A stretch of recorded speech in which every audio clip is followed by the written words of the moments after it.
All right, so we're going to continue. We held up this whole proceeding Sorry. for a very important person. You guys need to put the time next to each other. That Hey, we were watching it at home. Sorry. Yeah, that never works. Still hear from us. If we did, it would have been 11 o'clock. Sorry. No, it's fine. All right, Well, without further ado, I'd like to introduce Candace Kesey. She's our president of and co-founder of Fosco. Thank you. Thank you. Thank you, Rick. Yeah, I was watching from home, Candace Kesey, Valley Springs, and one of the ladies from the library had mentioned, I just wanted to reiterate on that a little bit. She was worried if somebody donated $10,000. It's a concern I've had too, if you're going to take it out of the sheriff's office budget. So, if I spend $15,000 on a dog, are you guys going to take that out of their budget? And that was a real concern when we were, in the 2008, when we were in that time. It was a big concern because everything was so tight. But I know that all you guys support law enforcement, and it looks like the economy's doing better. So I'm hoping that's something we don't even, have to worry about, just like today's purchase of $23,000. I wouldn't think that you guys would take that out of the sheriff's office budget, right? Am I right? We're not going to cut Okay, yeah, so, but I know what she was saying, because it was a concern of mine in years past, just because the budget was so tight. But I really want to say that all basically I am is the steward of the money that the people of this county give for the sheriff's office. So for your audience and yourselves and the viewers in La La Land, if you guys could visit friendsofthecalaverasheriffsoffice.org, and we have a membership tab, and then we have a sponsors page. There's dozens and dozens of corporations near and afar, and people that there's membership goes anywhere from $35 to $5,000 a year. And so that's how we get these funds. We do one major fundraiser. We do our crab feed. There's 2 members that do a golf tournament for us every year and give us $10,000. We get the proceeds from that. And Friday night will be our annual lunch with the sheriff. Well, it's a dinner, not a lunch this time. And I'll just go over the nonprofit, what we do, where we're going, what our future goals are. And then Sheriff DiBasilio and Captain Macedo will speak about department happenings, because people, they want to know and they like to hear about that kind of stuff. But again, I really encourage everybody to look at the membership and the sponsor pages, because those are the friends of the Calaveras Sheriff's Office. And those are the people that give the money. And I just want to thank you very much for, accepting the approval. Yeah, that's the golf tournament. So there's 2 residents that own second homes in Wallace, Eric Halverson and Richard Clark. And that event is coordinated annually with, the woman's name is Helen Markle, very nice woman. And it's a whole weekend. It's on our website if any of you guys like the Bay Area. Friday night is a cocktail mixer at a brewery. Saturday morning you could either golf in Morgan Hill, or you could go on a wine tour for the non-golfers. And then Saturday night is a barbecue dinner at a very nice vineyard. I'm sorry I don't have the names with me of the businesses. And they do a raffle, and that's part of where that $10,000 comes from. In the past, they have done it at La Quintana locally, but most of them do live in the Bay Area, so they want to have it down there this time, which is really great. These people, one of them, he's only up here a few weekends a month, but he just loves Calaveras County, and they want to go have fun and they want to donate. So I just wanted to say that. And the last thing I'd like to say is thank you to Sheriff Rick and Captain Jim Macedo. This is really hard for them, and you'll never hear them say it, but for them to go to every department within their department and gather up this wish list is what we call it when we're at our board meetings. Captain Macedo has to see what the needs are in the department. Then he has to filter out what's in the budget, what the county's supposed to be paying for, what not, what's, legally that we can purchase for that. I mean, it's quite a process. That's why you only see us up here once a year. So to him and our Sheriff's Office representative, Lieutenant Hewitt, and our new sheriff, Sheriff Rick, I want to say thank you to you guys, and we really appreciate you. So thank you. And did I already miss? No, I want to, just because of the amount of work that Eric Halverson and those folks do, I just want to make sure that everybody's aware. Friday evening, September 30th at 6 o'clock, they have a no-host cocktail party at the Campbell Brewing Company down on Campbell Avenue in Campbell. Saturday morning, October 1 at 8:30, they have a shotgun golf at Coyote Creek Golf Club in Morgan Hill. And then that's at 8:30. At 10 o'clock for the non-golfers, they have a luxury wine tour at the Doubletree Hotel at the Prune Yard. Saturday evening at 6 o'clock at Chateau de la Ruse Vineyard In Los Gatos. in Los Gatos. And then on the... And they arrange the hotel Yeah, that's Saturday accommodations and evening, everything. yeah. I mean, this is quite a They do quite a bit, and I appreciate Eric, especially because he lives right down the street from me. So, thank you. So that's it, you guys. Thank you very much. Thank you. Thank you.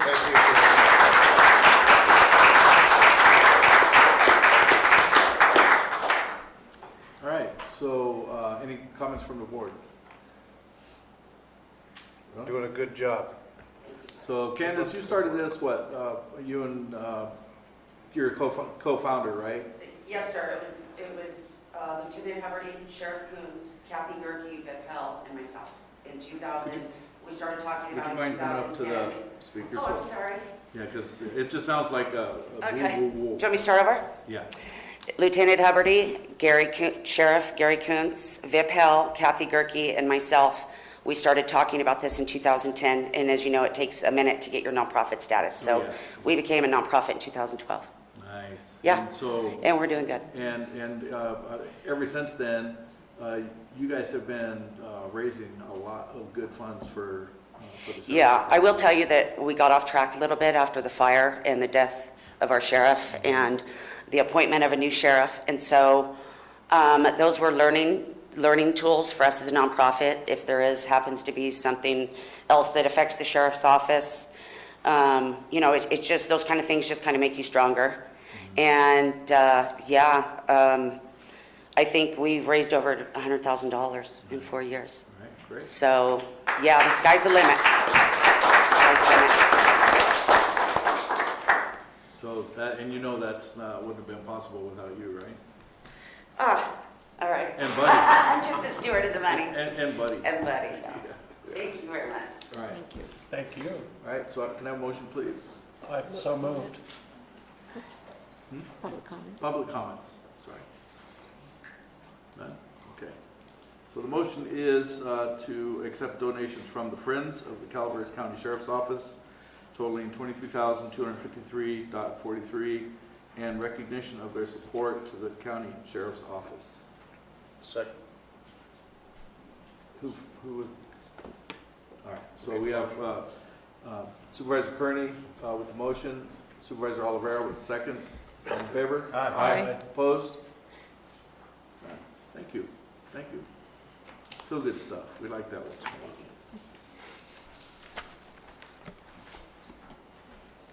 Okay, we're you know where we're going now, we're going to the really fun stuff, budget. We have the balance of the, So Shirley's gonna take a seat down there. I'm used to having somebody here, but nobody's here right now.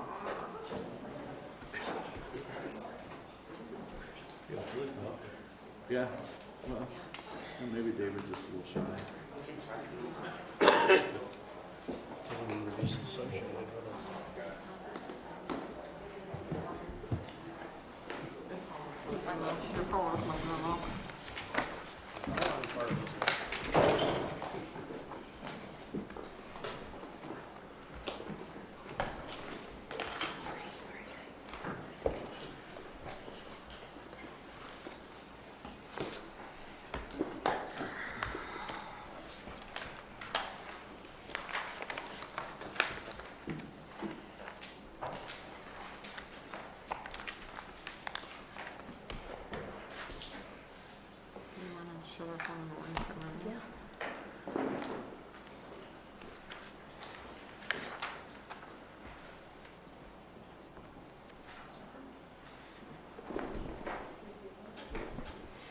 Can everybody see that okay?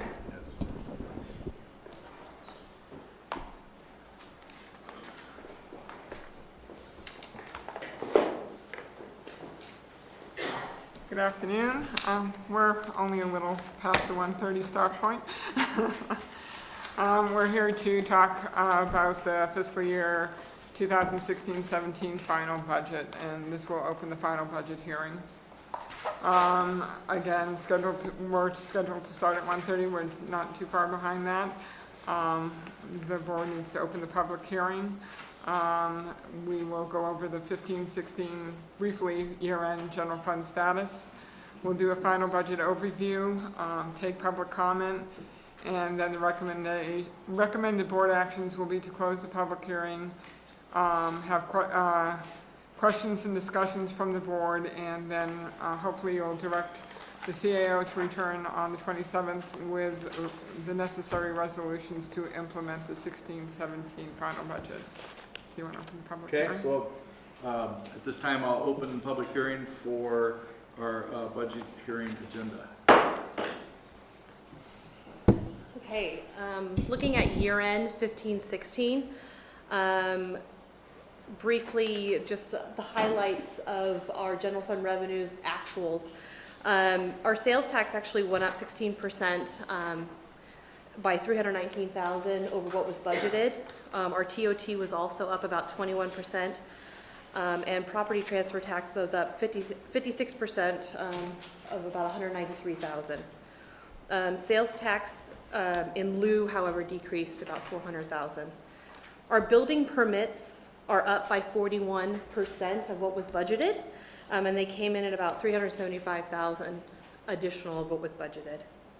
If you look at our state revenue, we had a slight decrease in Prop 172 monies than what was budgeted of about 3.5% for about $63,000 decrease. The other additional decrease in, the other additional monies in state was our state disaster relief monies, which we had said was less. Our other financing sources, we had discussed this in recommended budget, that we did a difference in accounting procedure. So you're going to see the decrease in the 1.3 million. However, those are accounted for in other areas of the budget. Our transfers in is a reflection of transfers less from the recorder's budgets and AB 443. And our teeter, actually, if you look at our teeter transfer in, we only transferred 100,000. We did the 500,000 annual transfer, and we only transferred about 100,000, as opposed to the 978,000 that was budgeted. And as you recall, when we went in order to balance the 15-16 budget, in addition to the 500,000 that we do the annual transfer from TITA, we had budgeted at 978,000. When it came to fiscal year end and talking with the auditor, she and I were in agreement that of that we really only needed to transfer 100,000 of that. And we'll go into a little bit more detail as to why it was 100,000 versus the additional amount. So just looking at our appropriations, you'll see that we had a savings of our actual appropriations versus what was budgeted, and that was due to vacant and vacant positions and unfunded positions. Our services and supplies, that was due to conservative spending from our departments. Also, we rebudgeted certain contracts going into fiscal year 16-17 instead of encumbering and expending those appropriations in 15-16. So we rebudgeted those contracts in this fiscal year. Our interfund transfers, as referenced in the prior slide, that is the change that you see from the transfers, the operating transfers, The other financing sources. Yeah, and so that's the accounting procedure change that you see reflected there. And our contingencies we did an actual of zero contingency. No, actually, we moved 210,000 out of contingencies, but that shows up in the actual cost in the other line items where that money was spent. So let's go into the final budget overview, because that's really what we're here to talk about today. The final budget is balanced, all funds, with appropriations of a little over $158 million and revenues of $134 million, with the difference being made up with cash carrier fund equity balance at the June 30th, 2016 year end. The fund balance for the general fund appropriations of $63 million, with revenues of $60 million, and a fund balance of just a little over $3 million. That's about $10,000 difference than where we closed the year last year. We also, one of the big major difference is that in order to balance the budget, where there's a 2.5, almost $2.6 million transfer from TITA versus what we budgeted in 15-16 of $978,000. And I'll discuss a little bit of why that has gone up from the $1.8 million at recommended.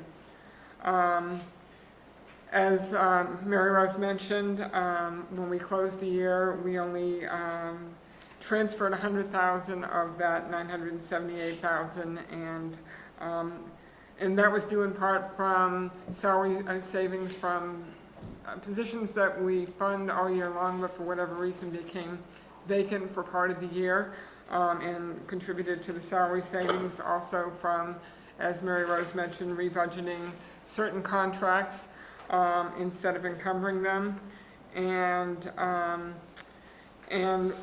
I'll kind of talk in a little bit more detail because that really does affect a number of things.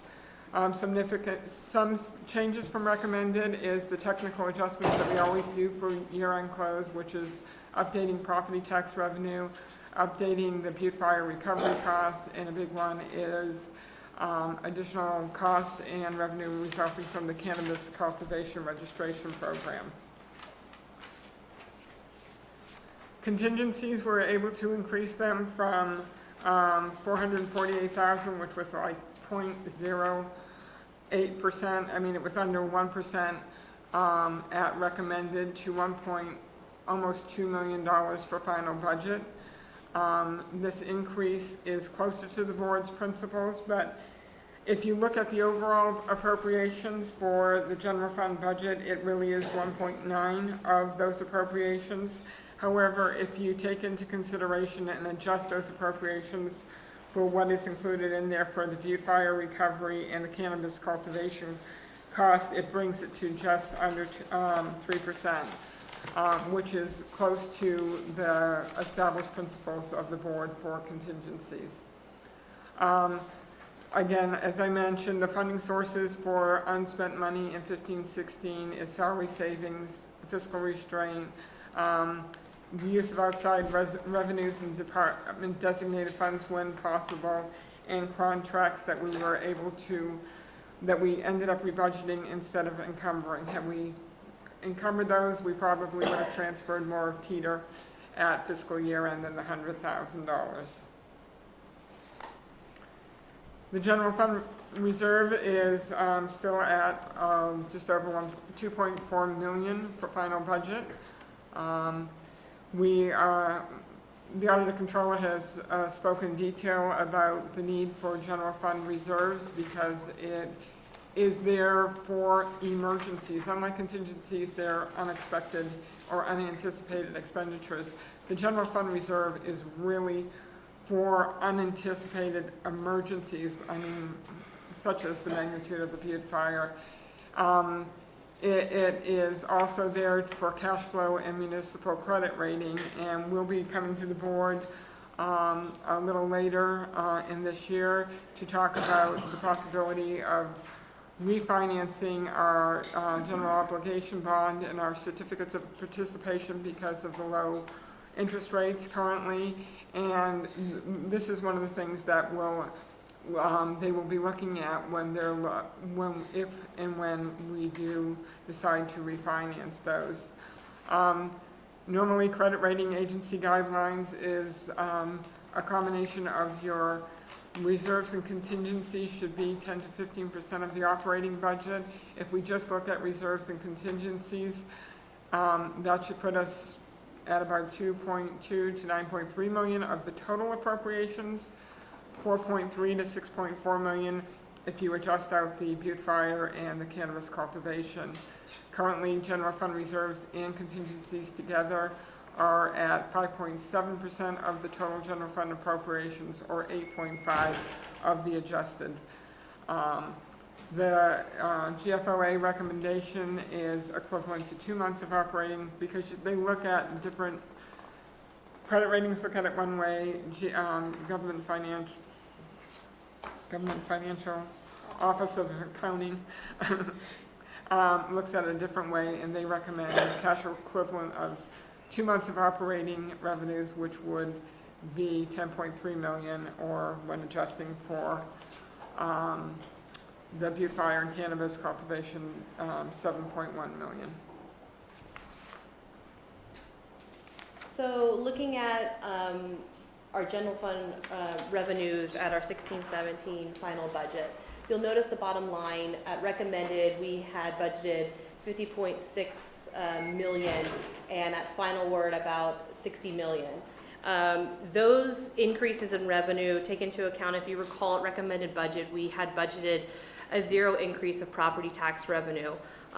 We have actually had an increase of 1.14% to the property tax roll, and this property tax also includes the governor's allocation of $596,000 to all entities.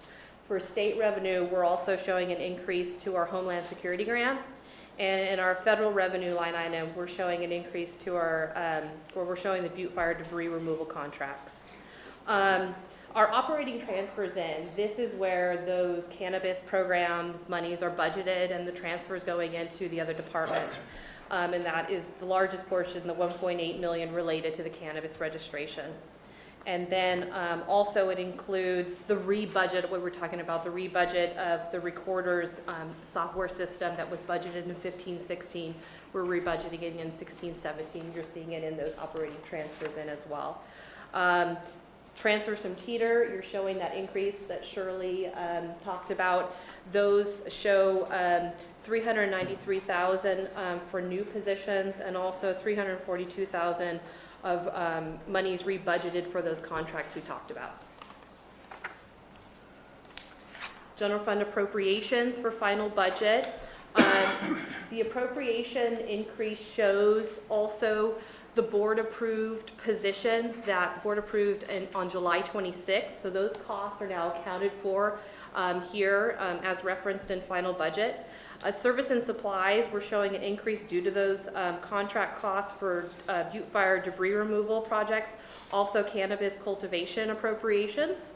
Our capital assets include our Homeland Security grant, communication tower generators, copiers for planning in the clerk recorder's office, and then also our cannabis cultivation programs, the vehicles, the capital assets that were approved on July 26th. They are now included there at final.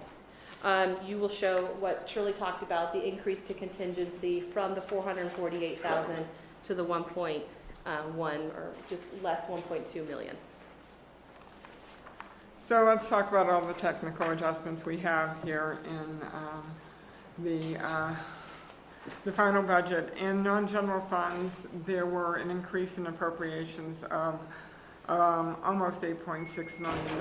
They involved increased appropriations for public works, roads and bridges, capital equipments that were not included in recommended budget for roads and the equipment service center, and one for integrate waste management, which we will talk about when I get to the capital assets.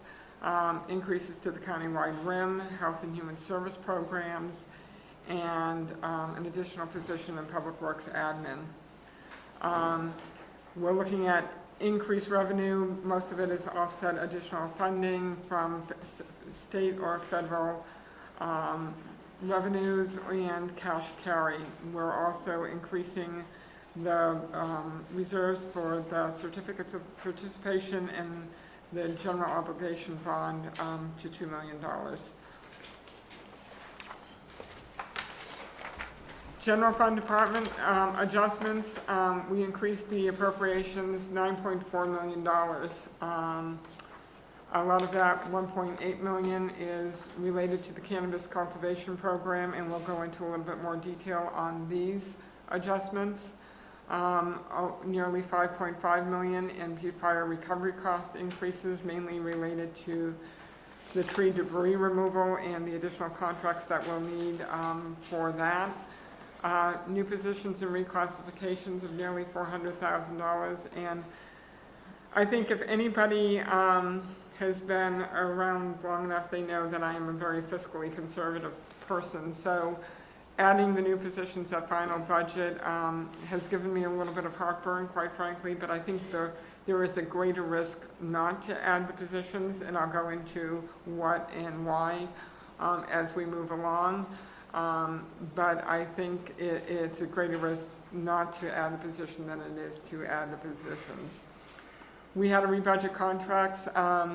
One of the things that we've done in the past is at year end, we rebudget any contracts that are ongoing. The auditor controller has indicated that those open-ended contracts are not a true encumbrance to the county. It's not an obligation to the county. It just says that we will have this, we have set this money aside and we may or we may not spend it. And those type of contracts in the past we've encumbered so that they become part of the year end. And this year, instead of doing that, we have rebudgeted them at final budget. So the money that we would have used from TDR last year to cover those contracts, we are transferring this year to cover those contracts. And part of that is TDR money, and part of it is rebudgeting transfers in from the recorder's designated fund for the recorder system that she's been implementing. There's the increase for the Homeland Security Grant. As Mary Rose mentioned, we had an increase in revenue for that, and this is the offsetting appropriation because that's the Homeland Security can only be used for a specific cost. An increase to sheriff trainee cost. If you remember at recommended budget, we talked about a new program to help the sheriff with their recruitments. We have the intern program, we have the recruit program. The trainee program is one to allow current employees in the sheriff's office, for example, correctional officers or somebody maybe in dispatch or a correctional tech, to find a way to move, who is interested in becoming a deputy so that they can move into that while still maintaining their benefits and not have to basically resign their position and become an extra hire. This trainee program allows them to move into that. So there was some adjustments to those costs, so we needed to increase that for final budget. We have ongoing facilities maintenance needs, and we had some unanticipated costs in the first couple of months of this year. So we've increased the cost for maintenance costs by $35,000, and then of course the big one is the increase to contingencies. We also have other minor adjustments, increased travel costs in the supervisor's budget for the new Supervisors Institute. The adjustment for the NACO conference cost, overtime costs for certain departments, extra hires. Those are more minimal, but the big ones are listed. And all of the technical adjustments are listed in detail on your attached sheets. So how does that all come together is that we've increased the fund balance by $35,000 from what it was at recommended. We estimated $3 million. It was $3,035,355. We saw an increase in property taxes of $219,000 from recommended. Again, that was attributed to the 1.14% in the assessment roll, plus applying the money that was in the state budget across all taxing entities, and the general fund portion of that effect is included here. vehicle license fees, which went up slightly because of the 1.4 increase in property tax. A little over 1.8 million transferred in from the cannabis registration fee designated fund. That's in addition to the just over 1 million, I think it was 1,050,000 and change at recommended budget. So there's a total of over $2.8 million included in the budget overall for cannabis registration program. Increased grant revenues, most of which was the Homeland Security, and federal and state disaster relief, Butte Fire. The tree debris removal is an ER project, so that is funded through federal and state. So this is the offset to the increased appropriations for those additional contracts that have come to the board or will be coming to the board. We increased the transfer in from Teeter by $735,000 and transfers in from other funds by $638,000. A portion of that is again related to the rebudgeting of the recorder system. Again, there was other minor general fund adjustments such as donations from the funds of the library, which you just approved, state election funds, and etc. So let's talk about the cannabis cultivation program. As you recall, you approved in May a number of items that were included in the recommended budget. This is talking about what has been included in the final budget, some of which were approved on July 26th, but the funding wasn't actually added at that time, but is now included in final budget. And those were 4 deputy sheriffs, 1-2, that were approved on 7/26 for a cost of $316,000. 2 FTE sheriff service techs. We also included 4 extra hire sheriff service techs to help with the processing of background checks for the program. 1 code enforcement officer, 2 registered environmental health specialists, 1 planner, 1 office tech for planning, 2 extra hire planners, again, to help with those initial applications processing, an extra hire office tech, and 1 extra hire tax technician to help processing of business licenses.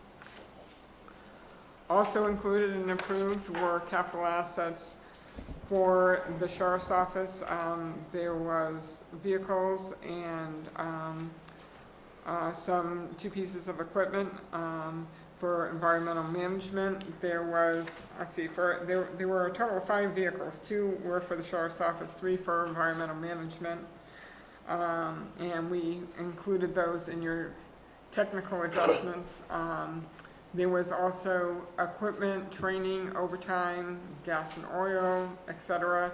And those augmented the sheriff's budget to the tune of almost $252,000. Environmental management, $27,000, and building code compliance, a little over $44,000. Question. Excuse me. Certainly. Go ahead. Go for it. In August, I requested, and you sent to all of us, a list of the allocated positions approved by the Board of Supervisors in the cannabis, and it is significantly different than this. What is not included here, because it was included in recommended budget, are the positions that were initially approved in recommended budget. A sergeant for the sheriff's office, 2 deputies, 2 code compliance officers, and a deputy county counsel, limited term. I'm trying to remember everything that was. So those were included and approved, and the funding for them included in recommended budget. These are the ones that have been added since recommended budget, and that is your difference, Supervisor Kearney. Okay, I agree with you when you explain it. Thank you. You're welcome. Another question, CEO Ryan. On the cannabis cultivation program, it's my understanding, I don't know if this is accurate or not, that county councils has hired outside counsel to look over a possible cannabis regular They have ordinance. They have hired a deputy county council limited term. It is not an outside council, it is a position within the county. It is it's a deputy county council. In fact, he's just started Monday, I believe, and is residing over in county council. The only difference is it's a limited term position. Okay, is that for the cultivation ordinance? It is for anything to do with the cultivation program.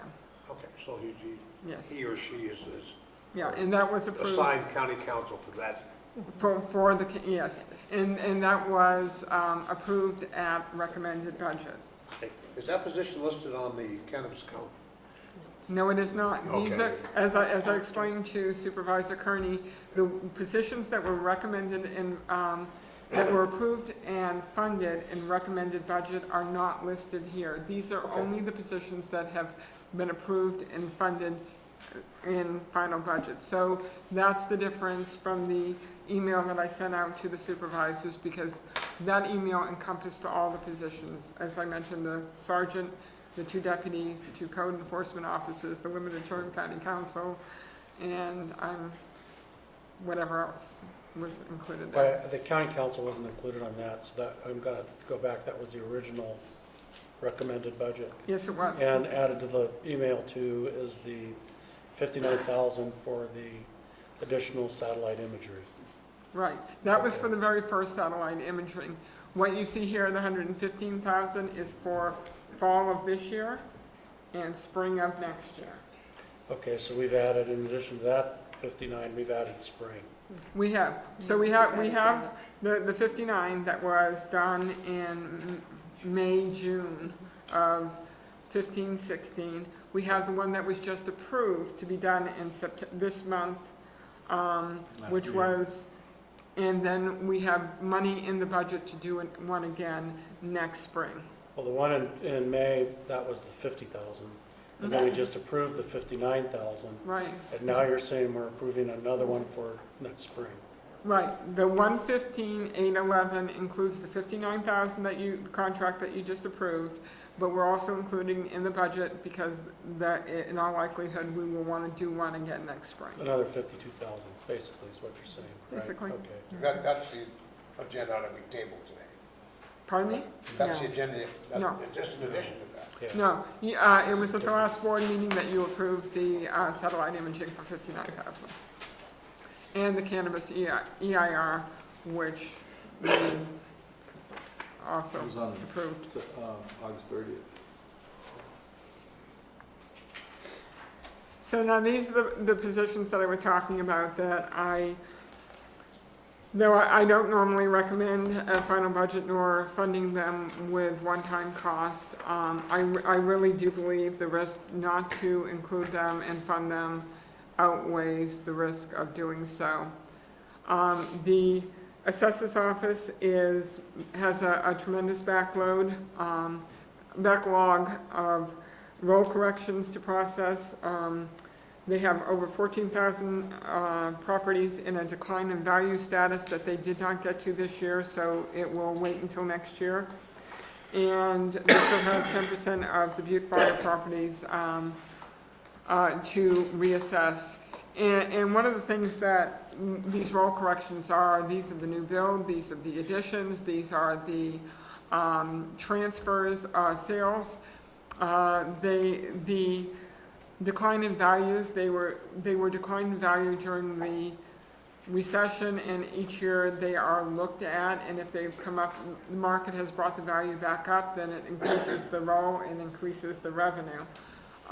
They did not work those 14,000 decline in values this year, and if they don't get some additional assistance, they won't work them next year, which means that when it does jump, it's going to jump 2 to 3 years worth of value, and we're not going to see that revenue this year or next year. So I think it's really critical as we're moving forward to look at what is going to benefit us, and it is going to benefit us to have an appraiser in there so they can work those roll corrections, they can work those decline in values, that they can increase the assessment roll based on actual property values.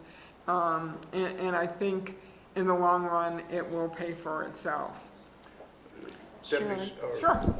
CEO Ryan, quick question on the assessor's office. There's open positions in the assessor's office now that are funded from prior budgets. Is that correct? There is an open, there is an open position, yes. She's currently training, and I've sat in an interview panel for her, so she's actively filling those positions right now. So we're going to get those positions filled? Those positions are being filled right now. Okay, and then this is And then this is in addition to that, yeah. The amount of, full-time position? the amount of In addition. backlog in her Okay. office is not just impacting, our county offices, it's impacting the school districts, the fire districts. And I think the frustration that a lot of the districts are having is they see new construction happening. We just talked about the fact that the building permits have increased, but that would generally, if she was fully staffed and she was caught up, that would correlate to an increase in taxable revenue. I mean, it would increase your assessed value. Well, she has such a backlog, and then the fire did not help the situation whatsoever at all, that she hasn't been able to put any attention on new construction, transfers, the remodels, the building permits. So all these opportunities for adding value to our role are not happening. And so that's where the frustration is from a lot of the districts and the constituency out there, is that it's the value is out there and you can almost touch it, but we're not going to see any revenue from that until she gets caught up. So while this position, is definitely going to help her, don't fool yourself.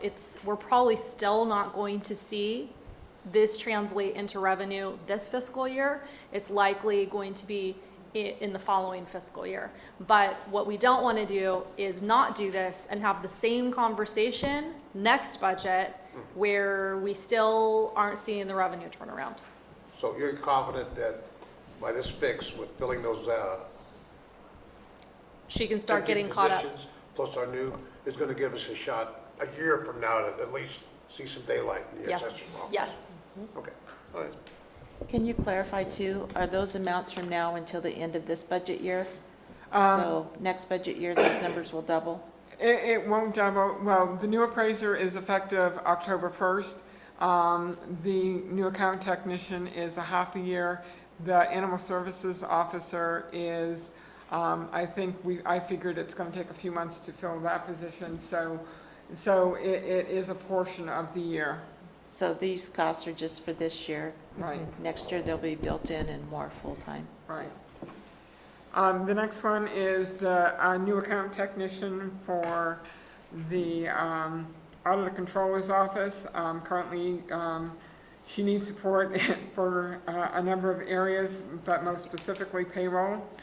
She's seen an increased workload as a result of reporting requirements by the state and federal governments, accounting, tracking, and auditing for the Butte Fire, reimbursement requests to FEMA, Cal OES, tracking the cannabis registration cost and revenues, and I guess I can let Rebecca speak to all the other issues that.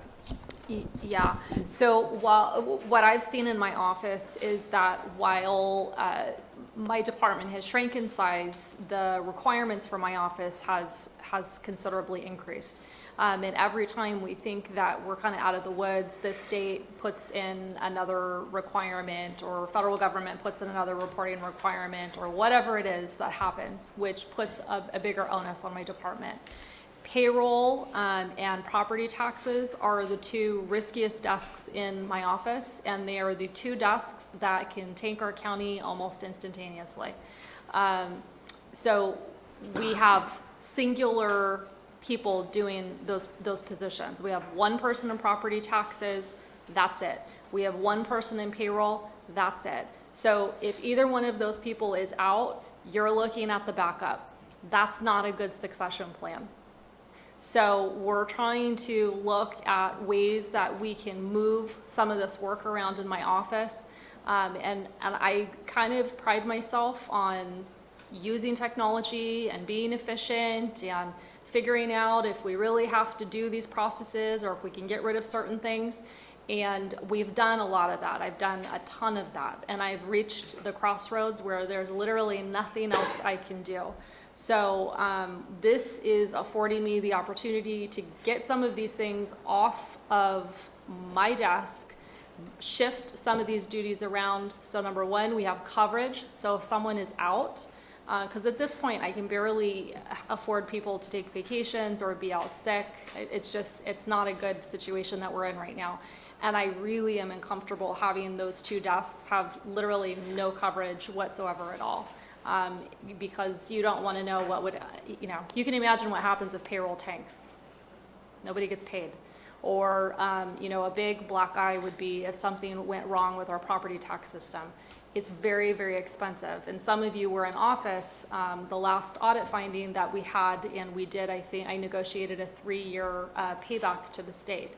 It's very expensive to make mistakes in property tax.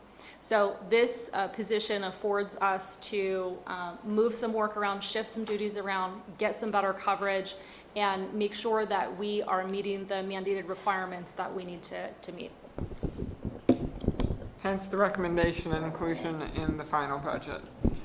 The other one We that, didn't hear about this before. In the earlier, in the preliminary budget. we were trying to do a status quo budget. The auditor controller was trying to maintain that, but it became apparent, especially recently, that the assistance was needed, and the request was put forth to the administrative office, and the administrative office agreed. Also included is a new animal services officer. This is critical for the health and safety of both employees and citizens. It was included as a recommendation in the grand jury report. We recently had an issue with one. We currently have 2 animal service officers. One was out on leave of absence, another one became ill and left the county virtually with no coverage for a couple of days. It really is critical that for the safety of our citizenry to ensure that we have appropriate coverage with the animal services officer.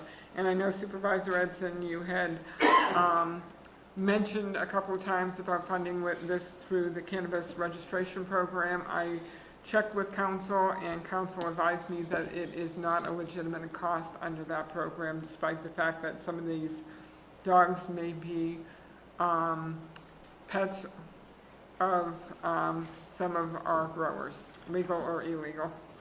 Well, I'm glad you have this up here. It's great. But I'll still be after the other one for the inspection process. And so that was the difference, a little bit of difference in language, and we can make it work. So, and I also cleared that with council. Okay. And that was not relayed back to me, so at the moment this is the recommendation. A few weeks ago, the HR director and I had the opportunity to meet with Sheriff DeVasilio and Captain Ballard and get a mini tour of the jail, at least up through the control room. And we talked a lot about the staffing needs and the fact that they're going to be updating the original staffing report that was done, but in the meantime, it became very apparent for the safety of the correctional officers and the safety of the inmates that they are understaffed, and they had requested 5 correctional officers, I believe it was 3 correctional technicians and a correctional sergeant, but the total of that was about $500,000. I contacted the sheriff, and the sheriff asking him what his highest priority was, and he told me that it was the 5 correctional officers, because they can cover for the correctional techs in the control room where the correctional techs can't cover for the correctional officers out in the pods. And in doing so, I agreed that for the safety of our officers and the inmates, and then have included 5 new positions for the jail in the final budget. Also included is a reclassification of a code enforcement officer to a senior code enforcement officer. Back during the recession, when there was a significant decline in the building department and building permit revenues, which go to partially funding code enforcement. Code enforcement officers were laid off, including the senior code enforcement officer. It didn't make sense with only 2 code enforcement officers to have a manager level and a code enforcement officer, and the decision at the time was to lay off the senior code enforcement officer as well as another code enforcement officer, just leaving the 2 code enforcement officers. With the advent of an additional code enforcement officer just to meet the needs of the county, and the new code enforcement officers related to the cannabis registration program, it's recognized that we really do need a senior code enforcement officer to help manage and oversee that unit, and therefore we're recommending the reclassification of a code enforcement officer to a senior code enforcement officer. The cost of this will come out of nuisance abatement and building permit fees. And finally is the reclassification of an administrative assistant to we haven't totally decided, but HR is working with the clerk recorder to change that position to deputy clerk of the board and transfer the position from the administrative office to the clerk's recorder's office. It was determined or discovered in mid-August that according to county code, the clerk recorder is the ex officio clerk to the Board of Supervisors, and as such can deputize her staff to act in her place as board clerk. When the position was transferred to the administrative office and was reclassified to an administrative assistant 2, there was no change or ordinance adopted by the board updating the county code and transferring the responsibilities that came over to the administrative office at that time. So according to code, the clerk recorder is still the ex officio clerk to the board. There was research done both by HR and by county council with other counties to see how they handled it, because there was Attorney General's opinion that stated one thing about general law counties, and further research done determined that a lot of counties have the clerk of the board residing in the administrative office. So in a lot of ways it makes sense to have the clerk of the board in the administrative office with some of the duties, not necessarily all the duties that came over. However, until such time that the board decides whether they prefer to have the board clerk in the clerk recorder's office versus the admin office, we have taken steps to move the Ms. Severud's position back over to the clerk recorder's office. If the board directs, it can, and the administrative office can bring forward in the future an ordinance that will transfer the position and the duties that go with that back to the administrative office, but for now, that transfer back to the recorder's office is taking place, and it will be official the end of September with the adoption of the budget, if the board adopts as is. There is no cost involved. It's just moving the associated funding with the position. So what I remember about that was that she was, when she was over there before, wasn't she a supervising clerk of the board? She was a supervising clerk of the board, but since then she was promoted to an administrative assistant. If we put her back to the supervising clerk of the board, first of all, there's not anybody that's supervising. That's why we thought a deputy clerk of the board. We did not want her to have to go back to her previous salary, because it is actually lower than the administrative assistant too. And we did a salary survey, HR did a salary survey of all the surrounding counties, similar sized counties, and the salary range at which she currently is well within line of what the surrounding counties make for a similar position with similar duties. So that therefore, so when when the supervising clerk of the board hadn't been updated since, I think it was the 90s. So HR is looking to update that classification. They'll be running it by the clerk recorder, Rebecca Turner. They'll decide on what the final name is, and when the resolution comes forward for adoption of final budget, that new job description with the current salary range and the job title, whatever HR and the clerk recorder think is the best title, will become official then. Okay.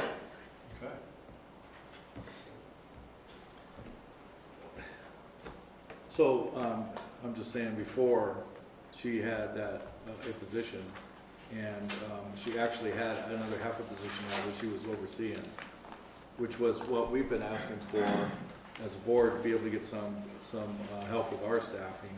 It was a vacant, unfunded position and had been vacant and unfunded. How much would that cost?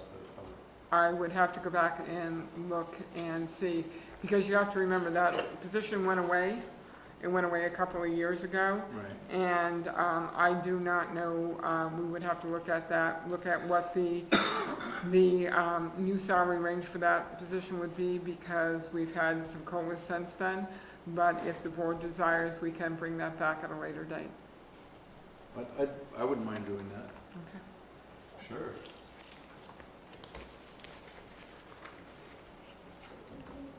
Any other questions, or can I move on?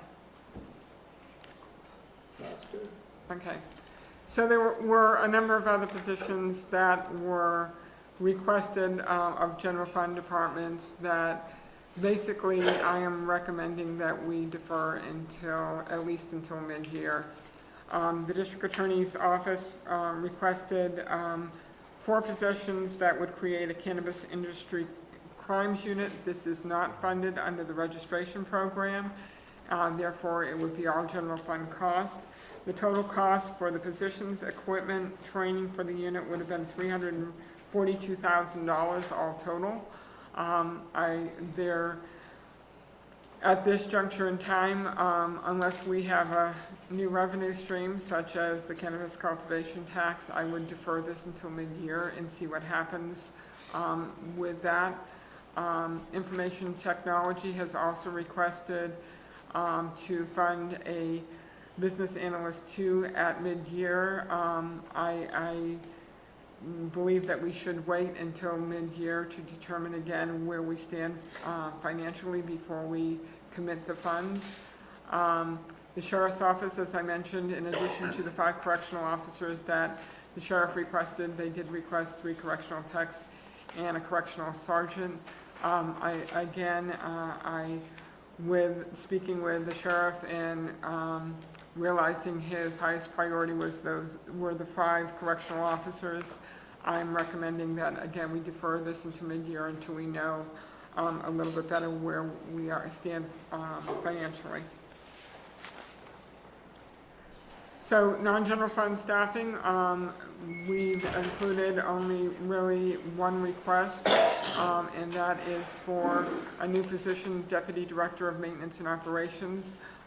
We worked with the Public Works Director, HR and administration sat down. We went over the organizational structure of the department with him, and everybody came into agreement that we did recommend the Deputy Director of Maintenance and Operations. Initially, we approved a reclassification of a permit tech 1, 2, 3 to an administrative assistant. However, that is being pulled, as is the one that was not recommended. Some last-minute issues have come up with both of those positions that we need to resolve. And so at this point, we're pulling those recommendations until further research can be done, and if necessary, we can return to the board at a later date. We've had that discussion with Public Works Director Krovitz, and he was in agreement that we delay those until we can do further research on it. We're also not recommending at this juncture the reclassification of an office technician to a program coordinator for the public authority, only because this was a very last-minute issue, that a request that came to us, and it really needs to have some further analysis before we can make a recommendation one way or the other. So we're requesting that it be deferred to mid-year when we have had a chance to do that. So capital assets included in the general fund for the sheriff are 2 FLIRs, and I hope I have this right, forward-looking infrared systems. Okay, and it's funded with the cannabis registration fees, a 3D laser scanner system, funded with cannabis registration fees, an off-highway vehicle trailer, which is with a off-highway vehicle grant. The communications tower generator, which is funded with Homeland Security, 2 copier printers, one for the planning department, one for the clerk recorder's office, and that is from the duplication designated fund. And then the rebudgeting of the recorder software system, and those come from a number of recorder designated funds. Capital assets for the non-general fund is a shop service truck for the equipment service center, and a shop exhaust system. For the roads these are the capital assets and roads that were deferred at recommended to final, and it's a dump truck with a snowplow truck, a semi-truck, new or used, a pickup truck for the public works inspector. New is 2 chipper trailers, and then for integrated waste management, new is a low bed trailer. TITA fund balance update, the actual balance at 6/30/16 was almost 8.7 million. We're looking at using about 4.3 million in final budget. 500,000 is the annual contribution. The 1.8 was the deficit funding that was included in recommended budget. The 342,000 are for those 2 the contracts that we spoke of that were rebudgeted, that weren't covered in 15-16, and therefore no transfer from TITA was made to cover those. So we're asking. What contracts were they? There's planning contracts and county council contracts. And normally we would have transferred enough funds for TITA to cover them had they been encumbered at year end. But since they're not being encumbered at year end, they're being rebudgeted. The transfer from TITA takes place in the current fiscal year. The new positions, which we just went over, and again, as I said, I think it's a greater risk not to fund them than to fund them, because they are desperately needed positions and will, in the long run, I think, serve the county best. And of course, the previously approved technology projects from recommended budget. And the estimated revenue, and that's a shot in the dark, as the auditor's office can tell you, but based on prior years, 1.4 million, which will leave an estimated balance on June 30th of next year if we expend all those funds. And we don't know if we will. This is budgeted funds. We don't know when we'll fill the positions. We don't know what the salary savings will be. We don't know what revenues will be, but this is based on budget, what we expect at year end. So some future considerations: the national, state, and local economy. It's cyclical in nature. We're moving into the 7th year of growth with a normal 5-year cycle. So we've been hearing for the last couple of years, we don't know when another downturn will occur. We are still in beautifier recovery. We will be for quite some time, I'm sure. All the properties have been cleaned and certified either through the Cal Recycle program or self-certification. The contracts for tree debris removal is underway. We have the arborist contract, and they are marking the trees. We expect tree removal to begin the end of the month or the very first week in October. We know we have public assistance and federal ER roads repairs coming up, and the FMEG and the HMGP grants. Also, coming, we're in the middle of is the cannabis cultivation program. And quite frankly, there's a lot of unknowns regarding cannabis cultivation program. We have the urgency ordinance that was adopted by the board, but that does expire on February 14th, 2017, unless the board decides to renew it. We have Measure D on... Excuse me. It doesn't expire. We decided we would relook at it on February 14th. It doesn't mean it doesn't expire. And but if the board does not choose to renew it, it will expire on February 14th. Well, the board can choose to not renew it, yes, Yeah, but it doesn't expire. It actually lasts until May, I think the end of May. council can correct me if I'm wrong, but I thought when it came back in the 45 days, the board chose to put an end date on it for February 14th, 2017, and I believe it was Supervisor Kearney that suggested that date. So it will take action by the board to extend it, Or no action. or no action by the board, and it will not continue. Yeah, well, I'm gonna have to hear from county council on that one.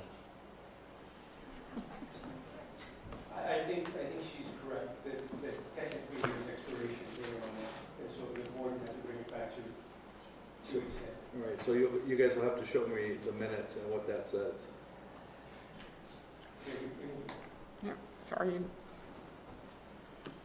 So you have Measure D on the ballot that may or may not pass, and that is different, has different, it is different from the urgency ordinance. We are working towards a permanent ordinance. We don't know when that will be ready for the board to look at and to adopt. So not knowing what's going to happen with any of those, or when that's going to occur, is an unknown. We have Measure C on the ballot, which is the cannabis cultivation tax. That has the ability to bring in discretionary revenues if it is adopted. That can be used however the board best deems fit. Currently, I understand, and I've seen the van out there with signs, there's a signature drive going on to gather signatures to put a ban of the cannabis cultivation on a special election in the spring. So it's really, there's a lot of unknowns out there as to what's going to happen with this. We can do our best guess, but it will just remain to be seen with the November election and moving forward. Where tree mortality is another big impact to the county.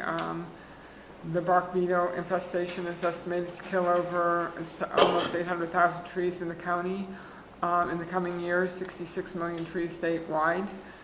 The board did declare a local state of emergency on November 17, 2015.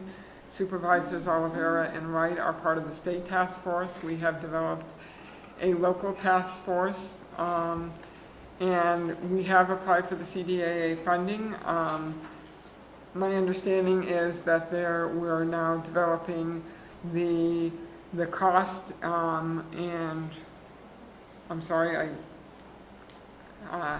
the cost plan and the associated funding with that. And when we have that and it's approved, so we know exactly what we need to budget for, we'll come back to the board to add that to the budget. The Office of Emergency Services will be looking at the structure and funding of that in late October, beginning of November. We did the study session on September 6th, and the Sheriff's Office is researching and will return to the board with their findings and recommendations.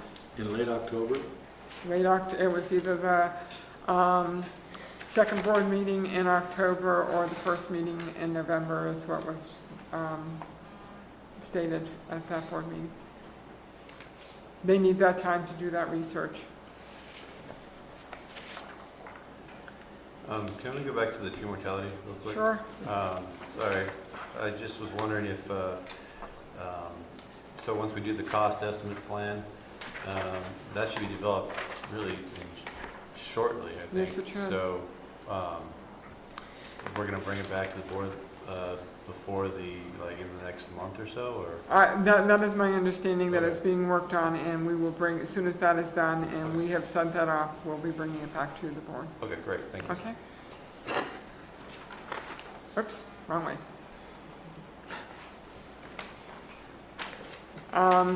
As you know, all our contracts had expired on December 30th, 2015. HR did a great job negotiating with all the bargaining units, and a big thank you to all our employees that understood the unknowns that we were facing with Butte Fire recovery, and their willingness to do 18-month extensions on all the contracts. I can't even begin to express my gratitude to them for their understanding and their willingness to extend those contracts, and to the great job HR did in working with the bargaining units. But that is an 18-month extension to June 30th of 2017. We'll begin negotiations again in spring of next year. One of the other things that I think is extremely important to look at for the board, and we'll be bringing some recommendations forward, is a class and compensation study. We have not done one in well over 10 years, and this is necessary to not only look at how our job classifications compare to surrounding counties or counties of similar size, but also from department to department, because there are inequities all over the place, and we're well aware of it, and it makes recruiting challenging, it makes retention challenging. So we'll be coming back to the board this fall with recommendations of doing a class and comp study. HR is one of the many, many things that HR is working on. CalPERS increases. Rebecca did a wonderful job of explaining some of those issues at recommended budget. I don't know if you want to speak to them again. No? Well, what I've kind of said ongoing is that our dynamic of personnel is changing. The demographic of our workforce is changing, and as our older personnel starts to retire and they get replaced with what are considered PEPRA employees, which fall under the new law for PERS, which is that those employees and the employer will pay all of the costs, as opposed to the classic employees. Those costs would be amortized over time, which created this huge unfunded liability. We are finding that we're not generating enough money to pay for the classic employees' unfunded liability. And you can't pass that cost on to the new employees, which means we have to pay it somehow. So PERS is changing their payment structure. So now, going forward, we're actually going to have to start making lump sum payments to CalPERS to pay off our unfunded liability. So as opposed to, it used to be that payroll would count whatever payroll you had, determined how much you were going to pay. Now that's one portion, and the other portion is going to be these lump sum payments that are going to be growing quite considerably until the unfunded liability is paid off. It also, we used to have the opportunity to prepay. With that lump sum arrangement, it kind of gets rid of some of our prepayment opportunities. So where there would have been some advantages for prepaying and opportunities to prepay to help us save on some of those rates, that's kind of going to go away as well.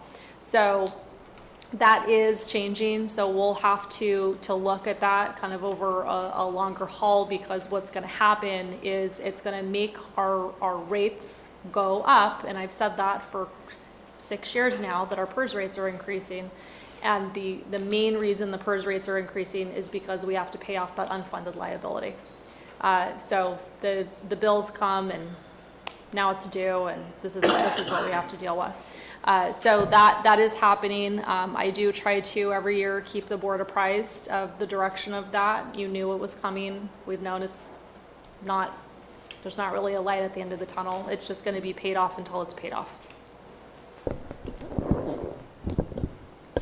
As far as capital improvement projects go, there's one main change that I will be bringing to the board, and as you know, included in the budget last year was remodeling of this building, and it was the phase 1 remodeling, which would have included moving county council into the area of Superior Court offices of the judges, bringing HR over, doing some ADA work for not only these bathrooms, the steps, and the bathrooms over here.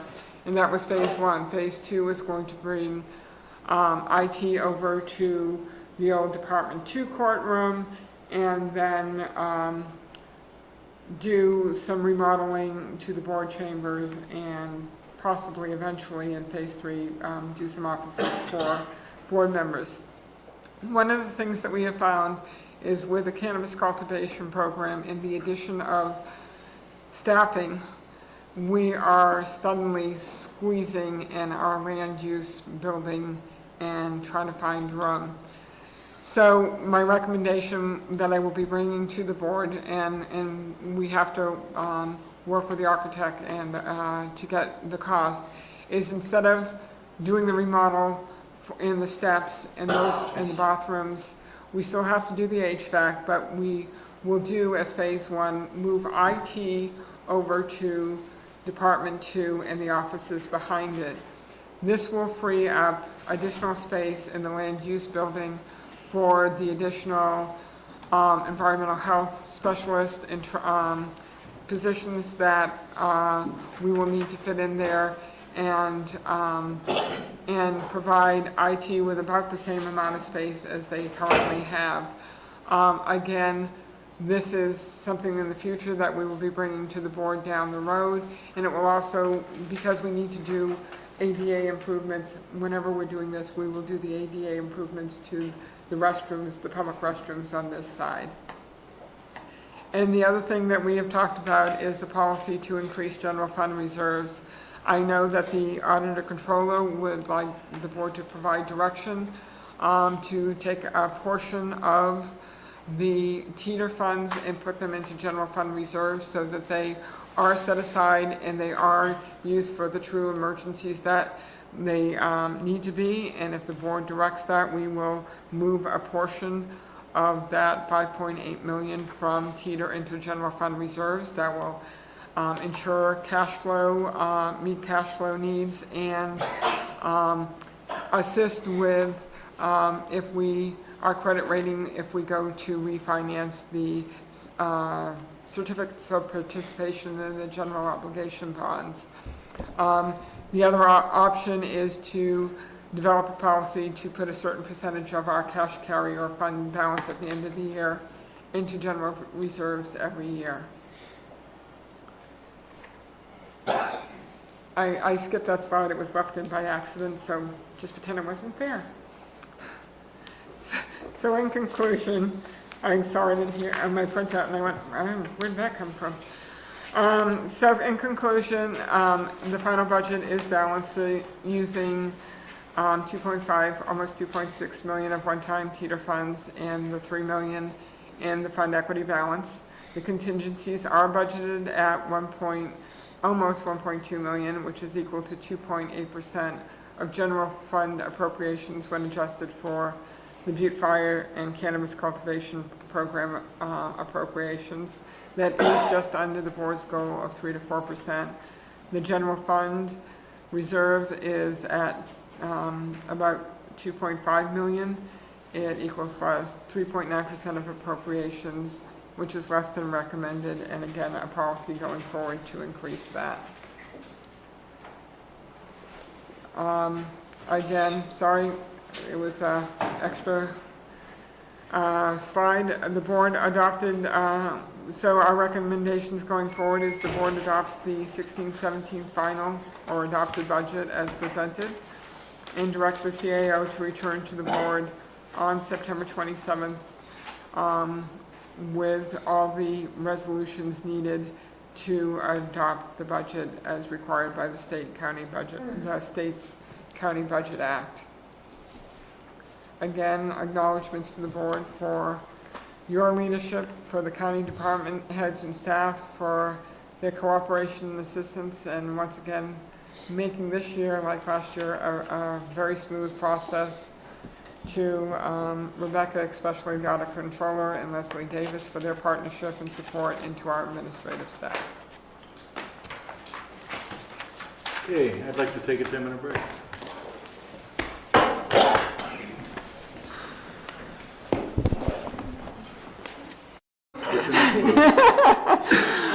Actually, the district attorney, Barbara Uke, would like to make a presentation to the board.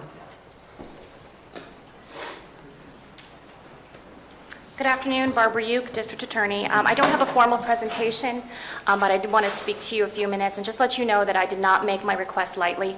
I realize it's a hefty amount, but I did not make the request lightly at all. It was not something I wanted to do. It is something I felt I had to do. You did receive a preview of this request back in April with my preliminary budget memo. I told you then that I knew this would be coming depending on what would happen with the ordinance, the urgency ordinance, proposed ordinance, or whatever was going to happen after that point. I had prepared in June to ask for funding for the vertical prosecution unit for marijuana-related crimes, but then, of course, if you recall, we had the last-minute bad news about the DUI grant and loss of that. So my priorities changed at that time to, instead of trying to go forward, just save what we had. And I was very grateful that you decided to have faith in my office, recognize that we had a very good program going with the DUI program, and help me avoid layoffs. But here we are again at final budget, and the need has not changed. It is becoming more and more serious. When I was here before you in June, my office had 8 homicides going through court. Now we have 10. Based on the workload, based on how things have been going, and based on what I see as the need today, I am requesting funding for the vertical prosecution unit. It is for individuals. If I get a new attorney, I need support staff for the attorney. We do have investigative needs. The real key for the unit, however, is the forensic accountant. I've had some discussions with the sheriff about this particular position, and because of the nature of the marijuana industry, it's all about money. We're talking about a lot of financial crimes. The one way to deal with it is to follow the money and go after the money. We're talking about a mixed prosecution practice of criminal and civil, and the ability to analyze finances, follow the money is really key to putting some of these cases together. And like I said, I've had conversations with the sheriff about it, and we both believe that at least one of us needs to have this position. So even if you chose not to put it in the DA's office, I would request that you put it in the sheriff's office. If nothing else, we need to start working towards getting that position established in the county. As I set forth in my memo, the unit would be going after some very specialized crimes and specialized areas, a mixed civil and criminal caseload that we haven't been doing. We really haven't had a huge need to do, but now we do. We're talking about cases that fall under the Food and Ag Code, the Fish and Game Code, the Public Resources Code, the Labor Code, specific environmental crimes under the Health and Safety Code. We're talking about misdemeanors and felonies, primarily misdemeanors, but then there's the civil side. And like I said, this is not an area that my office has practiced a lot in. Right now, we do have the assistance of CDAA and the Circuit Prosecutor Program, but this is a resource I share with 7 other counties, and so they are not mine full-time. They've already worked up about 8 cases for us, and as I was sitting here about an hour ago, I was notified that we just got 11 more cases. So this, once again, this is not a resource that is mine alone. We need to start taking the cases ourselves. And in discussing it with my circuit prosecutors, they told me, yes, if we had some investigative resources, if we had the resources and the help of a forensic accountant, we could make an even bigger impact. Instead of just dealing with the one report that comes in, they could dig further, and we can make a bigger impact. When I talk about making a bigger impact, What I'm talking about is some of the enhancements, the civil fines, and the penalties that go along with this mixed caseload. And I'll just, I don't want to bore you with talking about different sections of the law, but under the Fish and Game Code, for instance, with certain types of crimes, we can add civil enhancements for stream diversion, for taking trees for commercial purpose without the right type of license. And some of these enhancements on top of the fines could be up to $40,000 per instance. So this is where you can really make a big impact on either holding an industry accountable, who by all accounts they want to be held accountable, or by making an impact to get rid of the bad actors or get rid of it altogether, whatever is to happen. Another aspect that we'd be going into is the unfair business practices and, of course, asset forfeiture. I spoke a little bit about that in my memo. And what that is with certain types of crimes, we can actually go after the bad actors' assets.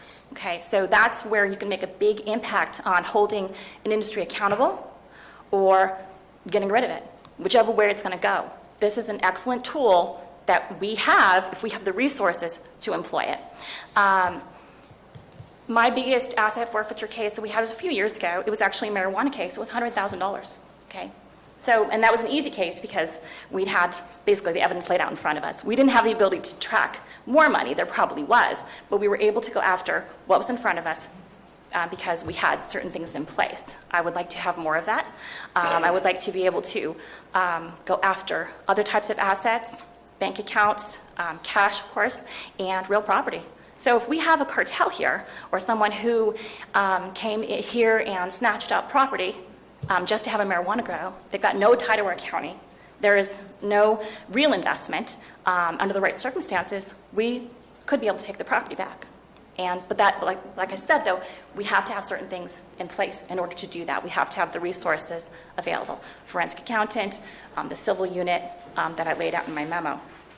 In addition to that, the unit would help us out with the regular crimes, not the specialized areas that we're discussing, the regular crimes that we are seeing and that we're going to continue to see.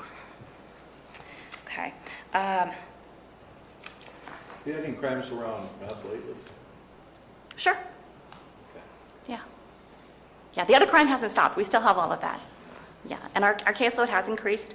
I would say it's felt like it's increased. And sometimes it's not necessarily a number. It's the volume, it's how challenging they are, it's the impact on the victims, it's the impact to the community. So the numbers, sometimes they're instructive, but really it's more, I would say, the meat of it. Yeah, because I know that meth and heroin has picked up, well, over the past 5 years, for sure. And probably before that. Because I know that 5 years ago there was a lot of burglaries going in the county, and I believe the Sheriff Kuntz at the time put together some sort of task force to kind of tackle that because even his house got burglarized. Remember that? So. Yeah, and we can't stop all crime. It's going to happen. But what I'm looking at is what's in front of us right now and today. And my request comes whether or not the cannabis industry is going to expand, remain the same, or if it's going to be banned. These are the same tools that allow us to deal with it effectively, either because it's an industry and it's just a cost of doing business with the industry and holding them accountable and supporting the industry if that's what's supposed to happen and getting rid of the people who are not playing fair, for instance, with going after them for unfair business practices. If this is industry that the board has said this is what we want for our county and it's our county's future, well, we need to do it right and we need to support the industry by getting rid of the people who are not playing by the rules. And the cost to my office are the cost of doing business this way. So is that something that would be considered as a part of, why not? Because it's not a part of, I'm assuming you're talking about the cannabis registration fees, because it is not related to the enforcement of the registration program. It is related to the criminal actions outside of that program. Well, but as a unfair labor practice, or unfair business practice, it could be, because what we did was we put in an ordinance to settle on a business practice. And if people are not following that business practice, that's unfair business practice. I And thought it that was- is part of the registration. I thought basically it's a land use issue, But the it- registration program. It's still part of the application.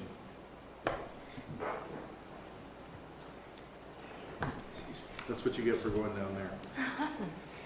You know, the problem is that Shirley's correct, that technically the way that ordinance is written, it's a planning ordinance, and it's designed for enforcement of the zoning code. It's a civil remedy, and the money was not designed to go for criminal prosecution. That doesn't mean you can't change that ordinance to take care of that situation, but as it's written right now, it's a stretch, and you might have taxpayers not liking that and challenging you in court. So, you know, I'm not saying that 100%, but there could be a percentage of it that could be a part of that, since there is a process. And I'm not saying that it's 100%, but even if we had 25% of it, that part of that would go towards the ordinance and the administration of the ordinance. Then that's 25% less that we would have to foot out of our funding for that. That's what I'm looking at, and so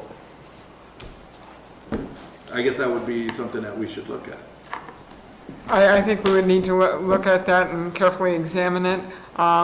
Also, depending on what happens with the November election, there is the possibility if the cultivation tax does pass, it will be another revenue stream that money will be discretionary and can be used for these positions, and that was one of the reasons that I recommended it be deferred until mid-year. Yeah, I understand that. And I appreciate, Barbara, what you're trying to do here, because there's a lot of things that you have been able to do in the past. And we, you know, I mean, you know, from 2007 to 2012, Sheriff and you got blasted with your budget, and it took away a lot of resources for you. So, and I appreciate you guys, you know, both groups doing the very best that you can for what you had to work with. But I like the idea of what you're talking about. Well, I understand the CAO's position, and when I sent my memo, I just kind of waited. So I figured I could probably hear her screaming across Government Center. And when she didn't, I thought, what's going on? I called to make sure she was okay. It is not something I wanted to do. And you know, I went to Rebecca probably months ago saying, Rebecca, I think this is what I need, but I don't want to ask for it. How can I go and ask for all this money, you know, when the budget is what it is? And she said, well, you know, if you need it, you need it. So, and I kind of put it off, and then, you know, April to June to now. But this is what I'm seeing. And my concern with waiting until January is that, and I understand wanting to wait and see if Measure C passes. I can completely understand that. But if we wait to discuss this until January, that puts having people in place until probably June. And that's my concern. So, you know, I'm urging you to at least consider a couple of the positions, if nothing else, the forensic accountant position. That is not a position that exists in the county. So it would have to be built, vetted, developed by HR. My apologies to Judy for volunteering her for that. But it's something that we really need to have to go forward. Either way, no matter what's going to happen. And if we can start at least moving forward on that and maybe start recruiting to have something in place to start January, that's at least something. But if you don't find somebody anyhow. Well, yeah, and that's going to be a challenge. But I can't recruit. I can't do anything unless you approve the positions and agree to fund them. And if you fund them in January, you know, that's fine. And if you decide in January, oh, you know, Measure C didn't pass, I'm cutting the DA's office, so be it. We won't be doing any of these things except for the help I can get for free.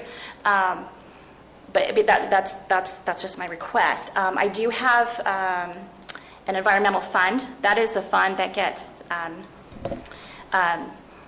settlements and portions of settlements through CDAA, either the circuit prosecutor or the statewide prosecutions for environmental crimes.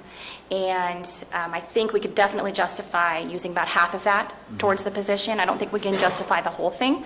And half is about $25,000 to $30,000. It's not very much, but I would think it would help, at least towards the one position.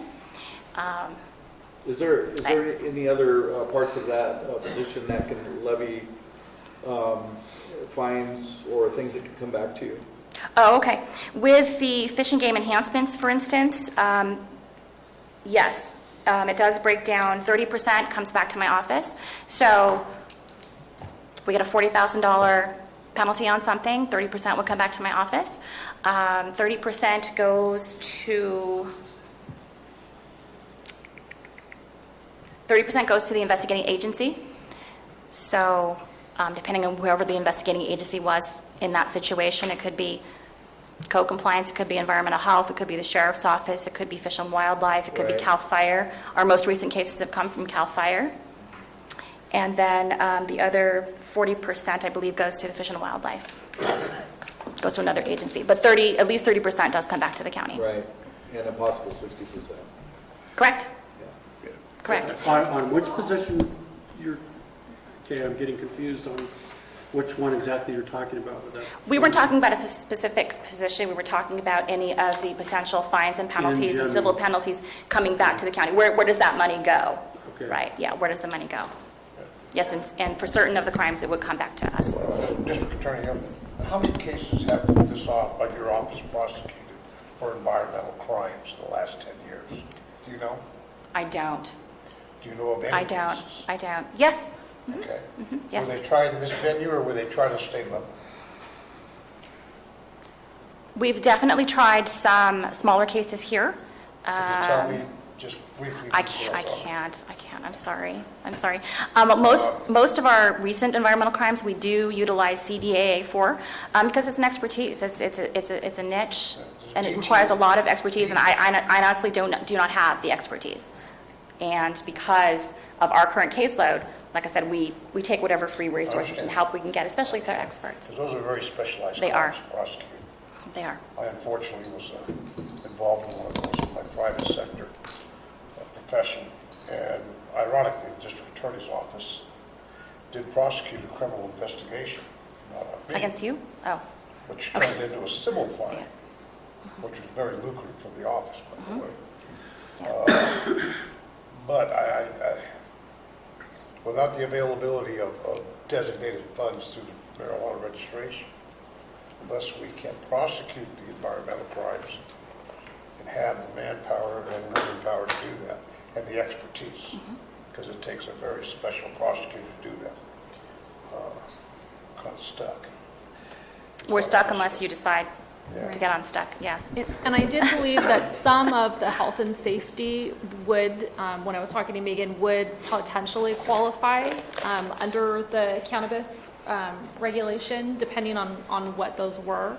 But, I think, some of this discussion also, sitting down with county council to determine kind of which avenues that we would be able to find some funding from the cannabis regulation program that would align. And then there's those other holes that we're really not going to generate anything off of.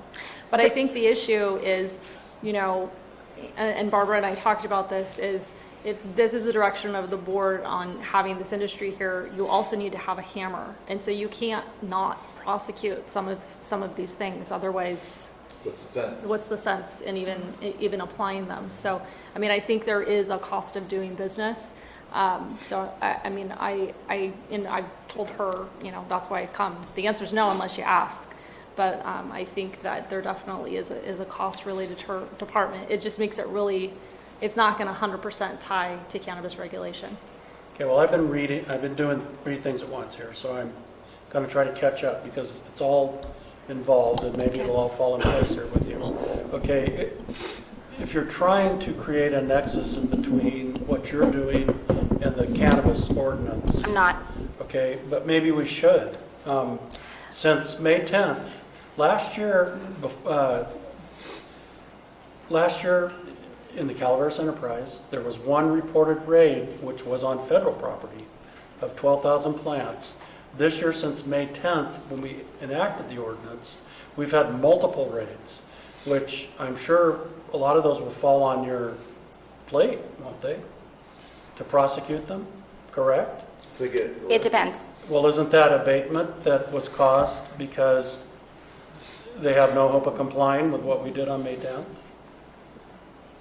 I mean, I can see a nexus between that myself, and I'm sorry if I've been a little Okay, scatterbrained when I'm so- talking to you, because I've been doing this research while you're talking. Okay, so as far as the urgency ordinance goes, in prior discussions, multiple discussions in meetings, and group meetings with county council, the message has been very clear that registration funds cannot be used for prosecution of crimes or any of these activities that I've been talking about, exclusive of the crime for having a grow outside of the ordinance that you didn't register, and that's a misdemeanor.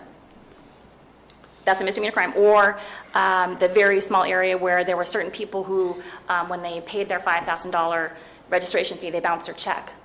And so I have a bad check program. So that is something that possibly we could recruit. Well, apparently those were worked out, and my office never saw those.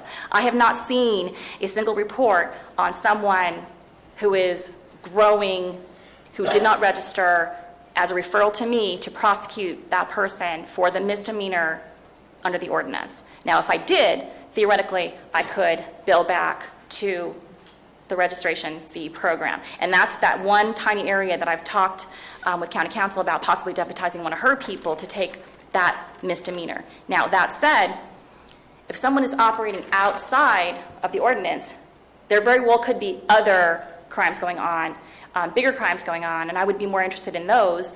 And so say I had 10 crimes and I threw in the misdemeanor, well, I'd be able to bill back for the time that was spent on that one tiny little misdemeanor. And that's what we had discussed. Now, if that's changed, that's a different story. I'm not trying to draw a nexus. I'm not trying to say, hey, I want some of that registration money. I don't really care where the money comes from. I just need to be funded for these positions. And Well, if they I have am to be trying to deferred do to that. January, that's fine, because that gives me time to recruit. All I can do is ask.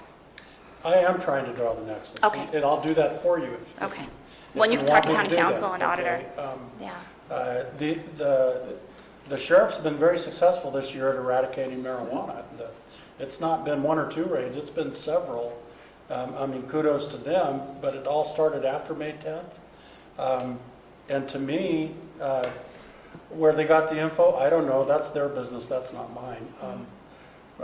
But I think you have the reason to say there is a connection, and can we get that funding from that, at least for the time being? And that's my 2 cents on that. I would hope that you revisit that with county council.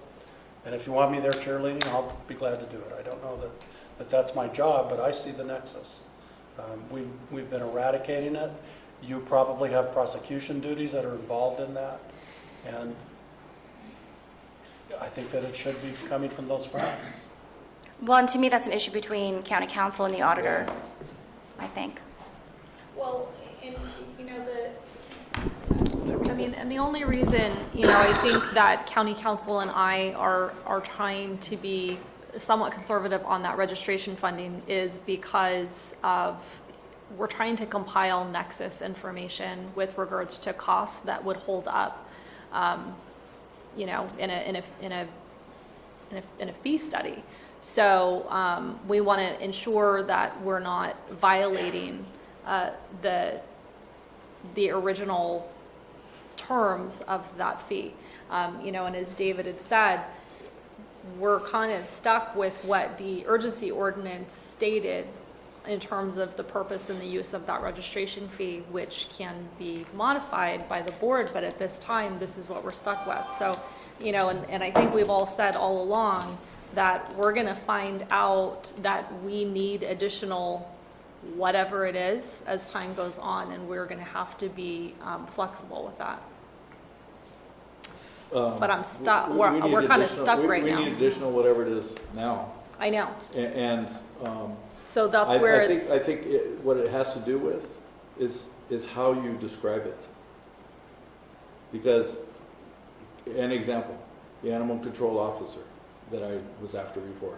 I said, yeah, we need an animal control officer to go up there and take care of the animals, right? I didn't say, as part of the inspection process, we need an animal control officer to go in and inspect the facilities.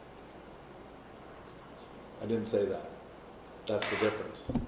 And if you look at, if you talk to Megan about it right now, she'll tell you that that would be okay. It's not how you say it, it's what the duties of the position are. And yes, you can say that. If that is what the duties of the Animal Services Officer is to go with the task force and deal with the dogs that are providing security for a grow so that they can get in there safely. That is one thing, as long as that is what the duties of the position is. If it's just a general Animal Control Services Officer who is going to deal with the dogs, as you mentioned in the prior board meeting, that are running loose, that are a danger, that people are walking, that they're barking, their neighbors are afraid of them, that's a whole different story. So again, it has to depend, the positions have to relate back to the urgency ordinance, which is a land use zoning planning ordinance. And from my understanding from county council and the discussions is there's the enforcement of that portion of the ordinance versus the criminal aspect of it, and there is not the sufficient nexus with the way the ordinance is written to fund this. Now, if the board wants to fund this at mid-year in hopes that the other revenue funding comes in, that is the board's choice. But this is another, for the entire unit, the request is for nearly $342,000. Well, when will we know the results of the November election? November? November 9th? So why don't we bring it back to second meeting in November and talk about it then? That's It's definitely only a couple months possibility. away. It is, but it's Split but the baby in half here. yeah, and I appreciate that, and that's fine. I'll be back in November if that's the will of the board, and then that might be more. Who knows what'll happen between now and November? But that does cost us a month and a half or 2 months of development time and recruitment time. That's my only it's not hesitation. perfect, but- Yeah. Well, and none of it's perfect. None of it's perfect. And I really did not want to come and ask for this amount of money. I really did not. But it is what it is. But the other So- side of that is if approving the positions now and the recruitment process starts and the funding isn't available for whatever reason, then you've expended county resources, mainly in the HR department, to do that recruitment and in the district attorney's office to review those applications. And then if something happens and the funding doesn't come through, or we come back to the board at mid-year and say, now this is going to be general fund, or you're going to have to reach into contingencies, or you're going to have to use teeter funds, the board would have to make that decision. By deferring it to this first board meeting in November, or the second board meeting in November, actually, because I think the board meeting is on the day of the election, at least then you're not extending the time all the way to mid-year, but you are willing to look at it when you know for sure whether or not there will be another revenue stream in place. And that will also give the time, because we do not have a job classification of a forensic accountant, and to try and put that together really quickly for final budget would be near impossible for HR, because they have to do the research, they have to do the minimum quals, they have to do what the educational requirements are. They're going to have to do a salary survey, and I don't believe that's been done yet.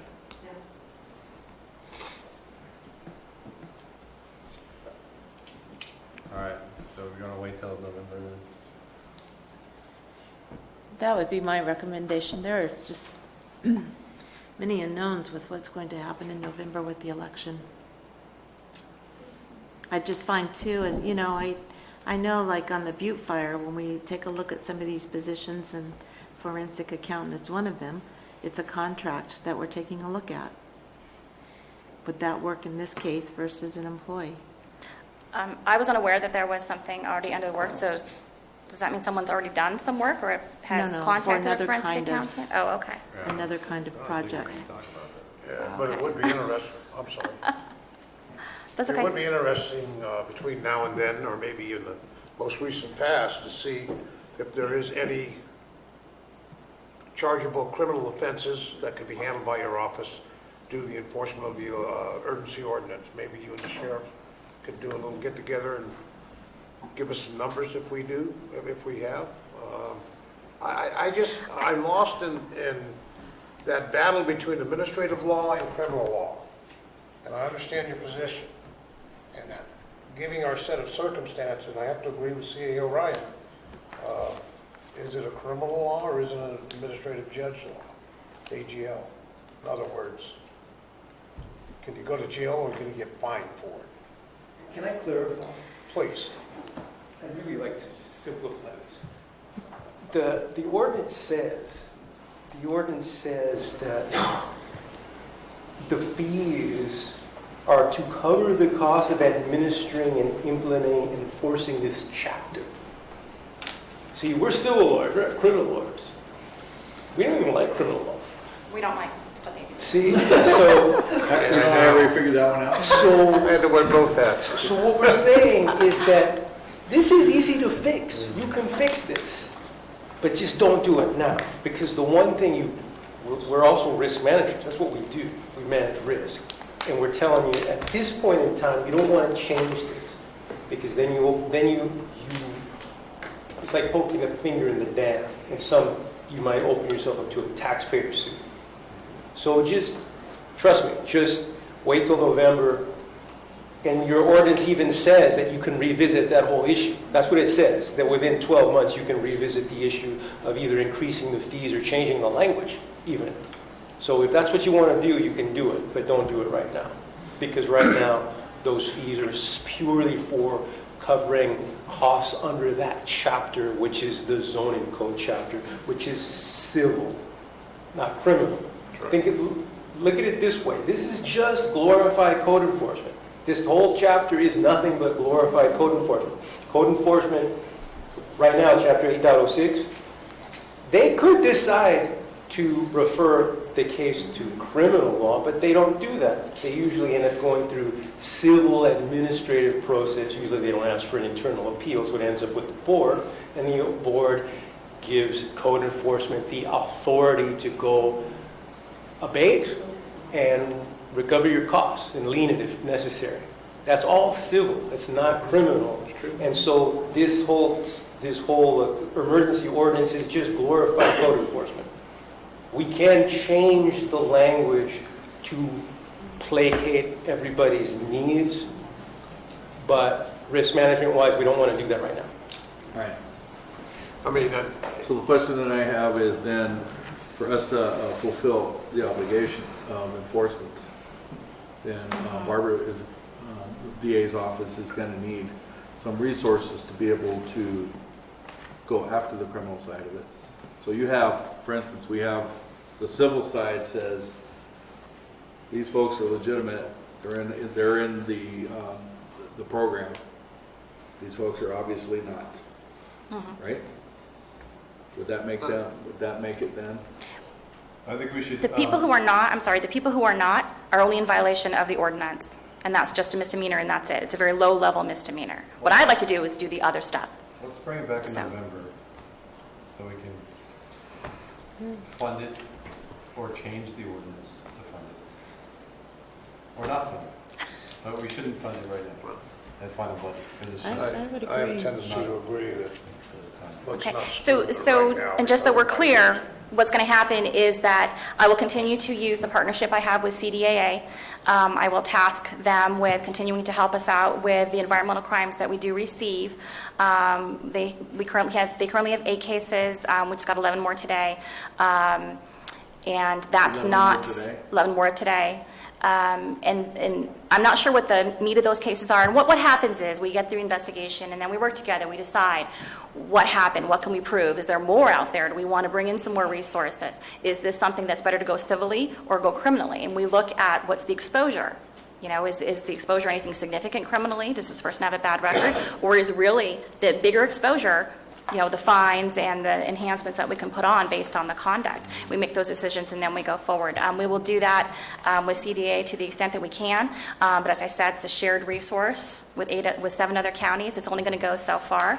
And it'll just depend on what else happens. I did tell you in June that we were, at the breaking point with 8 homicides, and now we have 10. So, I don't know what's going to happen in November, but that does not change my situation and the situation of my office. Well, just to step back a bit, because this was brought up, and yes, I am the one that brought up the February 14th date. And I knew that when you said that, and I didn't, because I thought a long time about that before I brought it up. But in the ordinance, when I brought that up, that was for the new board to address it. And in the ordinance, we can extend it twice, if I've read this correctly. Okay, now the ordinance also says that the date that we passed this on May 10th, it was to run for a period of no more than 10 months and 15 days, which is somewhere around the first part of March. So the ordinance basically expires the first part of March if they don't do something about it on February 14th. Correct. If the board does not, okay? But I still think there's a nexus between, and it's hard for me to get over that, okay? I appreciate that. There are 4 raids that I just found in 2 seconds on the Enterprise that are 51,000 plants that have been eradicated. And I think we just need to make a tweak to the language of the ordinance to make sure that that's clear. As long as we don't forget that between now and November. Well, it wasn't my call on how that's interpreted. I mean, I understand both interpretations. I think Shirley and what David Sirius cited is the more correct, more direct. I understand what Supervisor Edson is saying. Well, wait a second. What about the unfair business practices? That should fall directly in. But in that case, you're really bending over backwards to pick a charge or to pick a specific act that fits in. And I'm not going to look at cases and try to squeeze them in. I'm going to do what's right in that series, in that set of facts, and it could be that every single one of them falls in the spectrum. and the county council is telling us that is what the law is. I'm not going to, I may argue a little bit, but I'm going to concede, because I'm not a lawyer. And so I would rather make sure that we're on the same page as county council, come back, make the changes to the ordinance if necessary, and then you could have the funding come directly from the fees collected. So. Well, and I don't want to be a black cloud here, but the renewal of the fees is not something that's lock solid either. If the agency ordinance goes away, there won't be any. If D passes, then it cuts in half. We could keep going back and forth, exactly. And especially with the fees not kicking in until the anniversary date of a permit. Well, no permit's been issued yet. So it's going to be a long time before the fees, even if the urgency ordinance remains in place as it is for a while, before those fees will come in, and they're not going to be the same amount. So it's definitely not me coming in here trying to get part of the fees. That's a limited pot and it's dwindling quickly. If it fits, it fits. If it doesn't, this is just my request based on what our needs are now, based on our current workload. I did warn you last April, and here I am again. I guess I'll be here in November. Great, thank you. Okay, thank you. Okay. Drew? So, if it's direction of the board, then we will ask that the board direct staff to bring back the adopted budget as presented on the 27th. Would you like a motion for that? I have a couple of questions Okay. on the presentations today. Okay. I'll need to speak with Sheriff DiMasilio, I think, or Captain Macedo, one of the two. How about both of us, in case I don't know the Well, answer? that'd be a great idea, Sheriff. I don't mean to set you up here, but I have a concern about the $100,000 scanning machine. Okay. Tell me about that. What do you intend to do with it? Oh, How do you intend to operate it? It's a crime scene tool, and it can be used for laying out the marijuana grow that is out of compliance. Or you can take that machine, you can set it in the middle of this room, and it digitally will lay out exactly what this room looks like, so that we have evidence of what the scene looked like. Whether it's for the ordinance portion of it, we've offered to put some maybe 443 money into that, so that if we need to use it for crime scene situations, we could use that for that also. It's a very high-tech tool, hence the price tag. Does that include all hardware, training, certification, and software? Captain Macedo, I'm not 100% certain on that. It includes the machine and hardware. It does not include any training, and it does not include annual software updates. I don't know what those are at this time. I'll have to do some research and get back to you to see what, if any, updates are required and the length of the training. Okay, I'd really like to discuss that issue with your department. And if I may, I just want to add to what the sheriff said. This tool emits thousands of, or I should say millions of laser points out, and it reconstructs whatever it's measuring. We had a particular marijuana grow recently where part of it was growing on private property and part of it extended out beyond to BLM land. This machine could have recreated that grow, put up a picture, and you would have seen not only the half that was on the private property, the half that was on government land. There would have been a property line inserted in there. And the purpose, and I'm going to use that as one example, it will hopefully help us stay out of court. It will shorten the amount of time we have during hearings as far as prosecution goes. Obviously, as the sheriff mentioned, it's we could use that equipment for other crime scenes. We certainly could have used it at the triple homicide a couple of years ago. But what I would rather not do is have a bunch of staff time from county council, the DA's office, the sheriff's office, arguing, excuse the French, with some person who is under the influence of marijuana about whether their grow extended beyond a property line or exceeded beyond 22,000 square feet, when you have an expensive tool that is using, again, millions of laser points that's going to exactly tell you how big that grow was and where it was in relation to where it was supposed to be and where it was in relation to where it was not supposed to be. And Supervisor Oliveira, initially when I saw the request, I had some concerns because I have actually seen this on television used in crime scenes, and that was my concern. And the Sheriff's Office agreed this is not going to be fully funded with the cannabis cultivation. It is funded in part with AB 443 money as well. So that will take care of the criminal side versus. I just want to make sure that we're aware of what we're getting into. I actually use these machines. Ah. I'm very familiar with them. So you know they're a great tool for what we need to use them They're a for. great tool, What but about the training? there's a lot of things that we really need to look at before you dedicate $100,000 to it. That's probably the least of your cost. We'll look into it, we'll get back to you. Okay? I would like to consider adding a line item to the supervisor's budget of $1,000 per supervisor for discretionary funds to do something like a meeting if it comes up. When a supervisor has a meeting that 500 people attend, it's telling me that there is a need for it. I don't think that's going to crush the county budget to do that. And it won't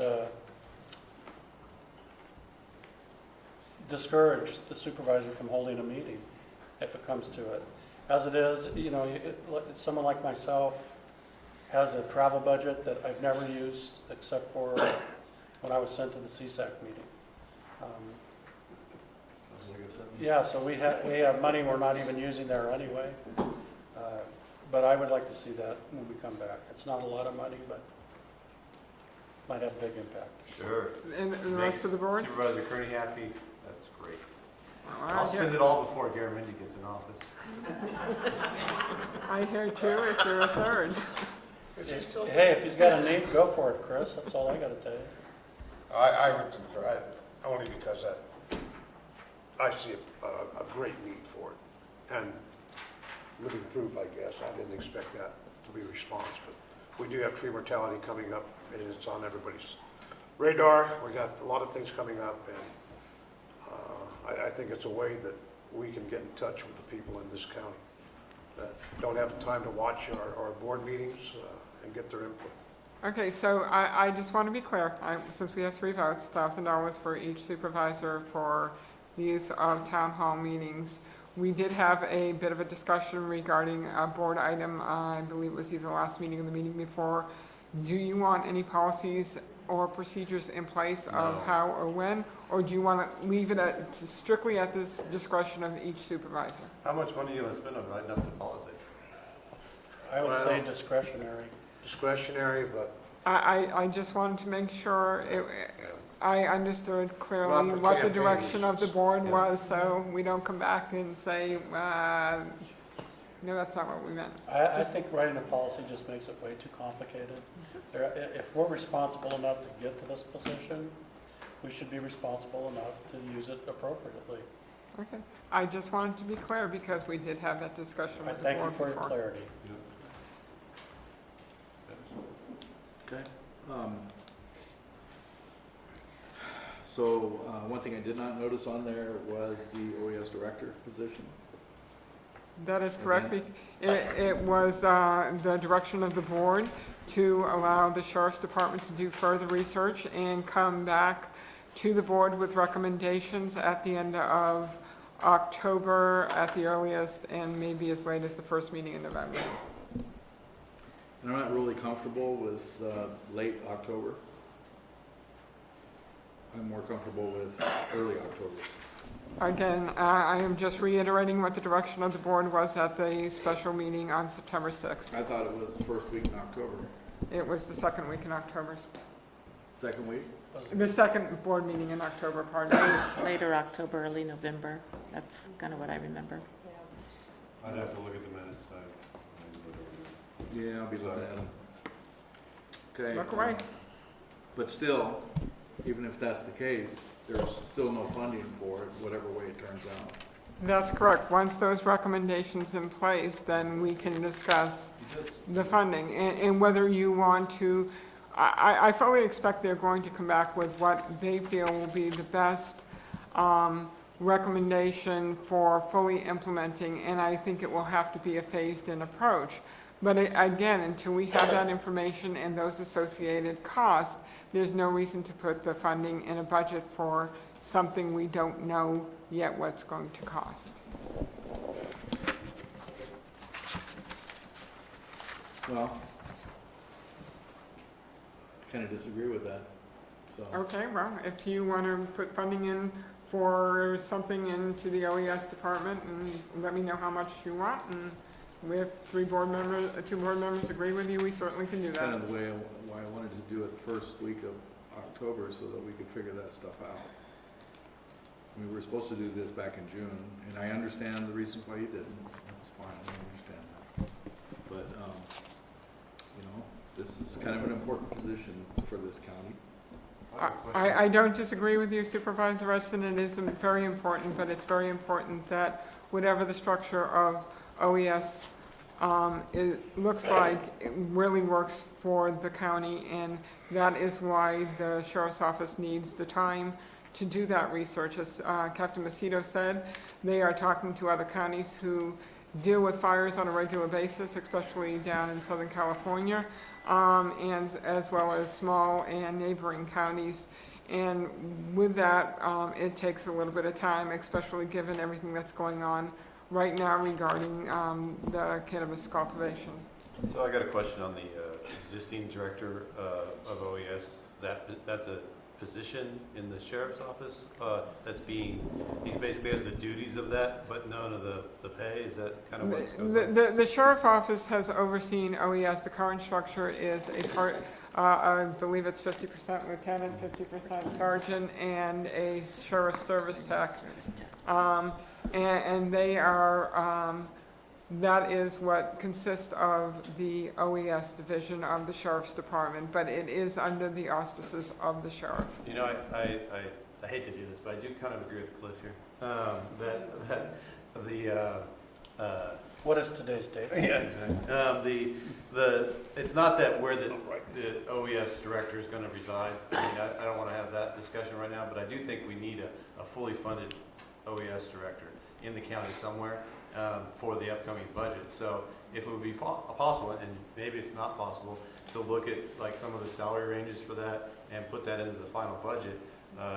So then when it comes back to us on the 28th or the 27th, we could approve it. But you still won't be able to fund it. You have to develop what the duties and responsibilities of that position are going to be.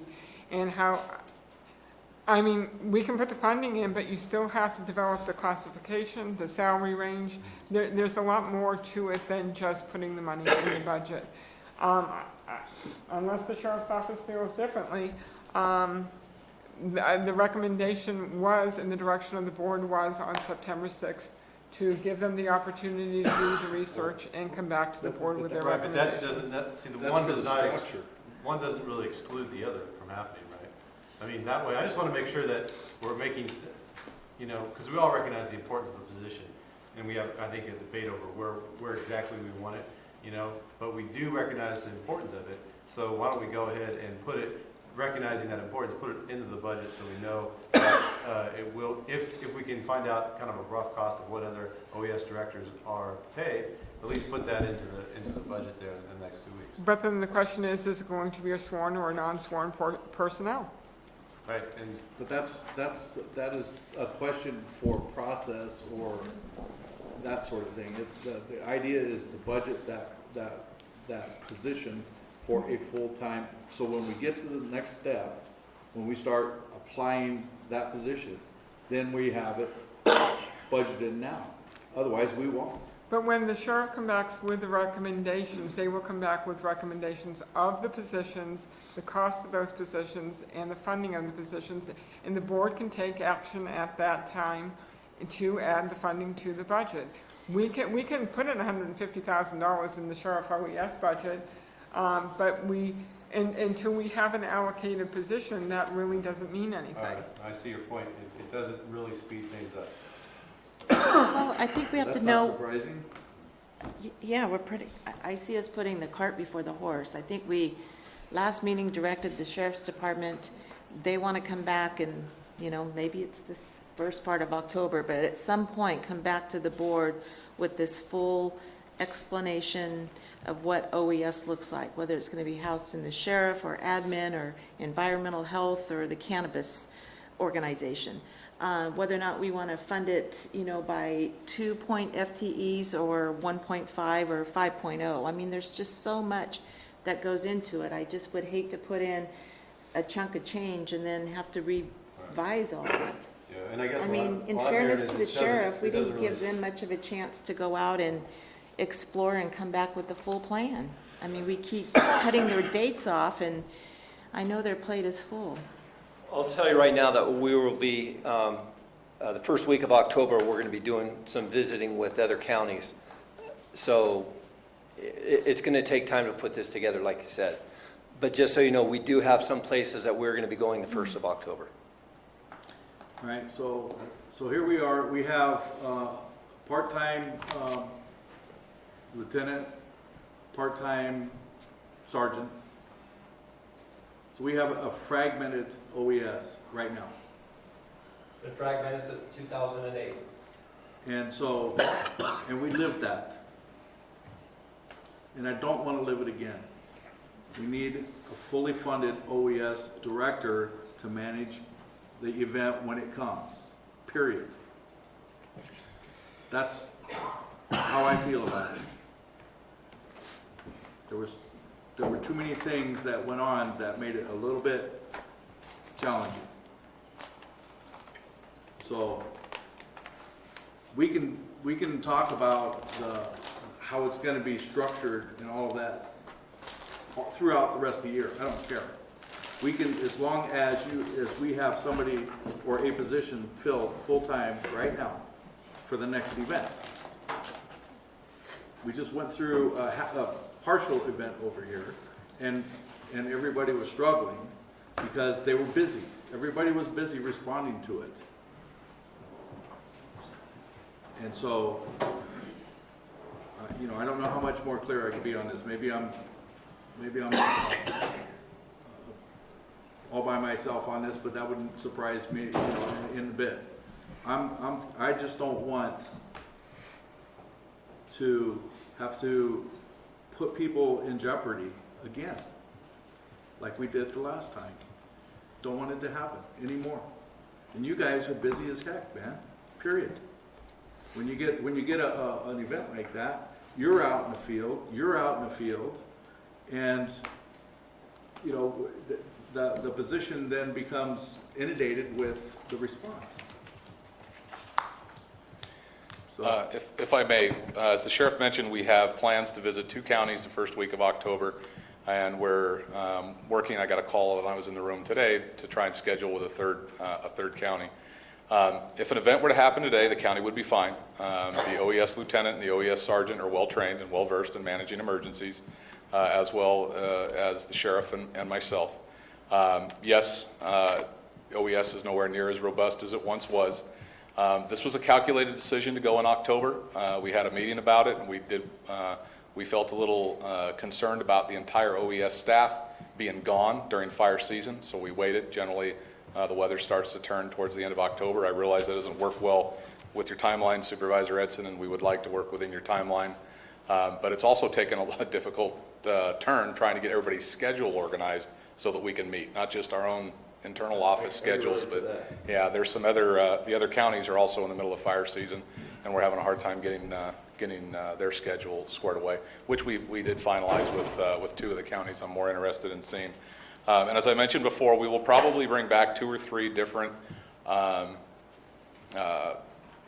organizational charts for you to look at that'll be kind of diverse as far as different OES operations throughout the state. Also, I hear your call for funding, and we've also asked for job descriptions and pay for OES directors. Also, we have that collected in a folder, just as we do with every other position. After we talk to the board, we will work with Human Resources because they're the ones that develop positions for the county, and then we want to report back to the board with enough information rather than partial information, which is what we don't want to do. Kind of like the laser rangefinder we just talked to Supervisor Oliveira about. We didn't have our training and our software up to date, and I'd rather come to you and have all the answers rather than just some. So we'll get back to you in I don't want to say early October. It's probably going to be mid to late October. If you have concerns about where we're at in relation to the Office of Emergency Services, you can make an appointment with Lieutenant Hubbardy, myself, or the sheriff, and we can walk you guys through where we're at and where we think our strong points are and our weak points are at, and we will move forward. Thank you. I have a question. On the capital assets, as we give a kind of an approval for these things, I just want to make sure that, as Supervisor Oliveira said on the laser scanner system, that it's brought back to the board for that final purchase. Is that correct? This is not a blank purchase order for all of these items on the list? It is not. It's part of one of the final, the resolution that comes forward on the 27th. One of the resolutions is to approve the purchase of capital assets, but because this capital asset is over $50,000, it will have to have the board's specific approval of the purchase prior to actually making that purchase. Okay, because the other item too, that's one item, but when we look at all of these vehicles related to snowplow and winter's coming and that sort of thing. So, I know time is of the essence, but at the same point, that too will come back before the board. Right. As I said, there is a resolution that is adopted as part of the final budget authorizing the purchase of certain capital assets, but there is still the purchasing authority, and that is $10,000 for department heads, $50,000 for the CAO. Anything above that has to come back to the board for final approval. Okay. And then I think it was the last slide, there was, we had talked about it during, the June budget, trying to find it, but when we talked about putting money set aside monies for that rainy day, or God forbid, something horrible happens. Are you going to bring back a policy? If we're giving this some blessing, will there be a policy that comes back to us to say that X amount of whatever? I think we're looking for board direction, if you would be supportive of us making a policy and a recommendation to move a portion of that teeter balance to the general fund reserve and come up with some sort of policy for ongoing reserve requirements for the county. Because the one discussion that comes up every year, and it doesn't matter if it's here or I hear it, out at the water cooler, is the teeter balance, And we're always talking about trying to keep the balance there for cash flow, if something were to happen. And it's really there in lieu of dealing with our lacking reserve. And so if we can move, a significant portion of that money over to that reserve, it takes care of the fact that our reserve is too low, and it takes care of a cash flow issue. And then we don't talk about teeter as much as we're talking about it, because you won't have that discretionary balance like you have. But what a lot of counties are talking about right now, especially, it's going to be just about every county in California, is the beetles and the trees. And they're realizing that they don't have sufficient reserves. And, unless there's a presidential declaration, that's what you're looking at as those reserves. So, because there's going to be the state funding potentially, and then you have a pretty significant match. Everyone's looking at that reserve and realizing it's not high enough. And if you recall, right before the Butte fire broke out, I said, if we have our rim fire, we are going to have a problem, because our reserve is just not sufficient for a big disaster. So if we hadn't gotten that advance, we would be in trouble right now. So it's very important that we at least have that direction and that discussion. So if it's the board's direction to go, that we go there, then we'll coordinate with the administrative office and bring something back. I mean, I personally would like that. I know we discussed it last year, and here we are again this year. I think it's important, and I think it's good fiscal management to take a look at having a policy set up to be able to take, if you want to call it excess or not, but much like we do already with the $500,000 that goes into, so we have something in place so that it's, I won't say a guarantee, but we know that that money is going to go to build those reserves, because anything can wipe out that reserve. I mean, Then I would suggest that the auditor and I get together and determine our recommendation to the board, whether it be $2.5 million or $3 million, that we move from teeter over to the general fund reserve, which will give us a little over $5 million in the general fund reserves, and then work on a policy. I don't think we can bring it back on the 27th, but probably the first board meeting in October, to set up a policy of setting aside, whether it's 5% or 10% of year-end cash carry that automatically goes in reserves, and that will eventually get us up to the area of general fund reserves that we really need to be in, given the issues that we'll be facing down the line. yeah, that personally, that's what I suggest. I don't know. We need three votes to that or not, but I would like to see a policy brought back to us. I've looked at the budgets over the last 10 years quite a bit in the last couple of months, and it seems like we should probably have a reserve of around $3 million At minimum. to be where we should be at. So I agree with Supervisor Pani. Right now, the teeter has got a lot of money in it. That doesn't mean it's going to stay that way for the next coming year. But I would move money over to the reserve. And plus, after having sat through the bond meeting, it pays us to do that. And I know that will probably be explained in a future update. So I would move money over. How's it going to play out with the, as you were bringing up the tree mortality issue, and hopefully we're going to create a different line item for that and kind of have an idea of how much it's going to cost. How would that affect the reserve policy that we're now bringing forward? Where you will have a significant amount of money in the reserve. It will move from $2.4 million. If you transfer $2.5 million, you're talking about $5 million into reserves. Plus, you'll still have another, $3 million, 3.5 million or 3.8 million left in the TITA fund reserves to allocate should the tree mortality issue and the plan come forward. So that wouldn't be, but so that it wouldn't be coming out of the reserves then, is what you're saying.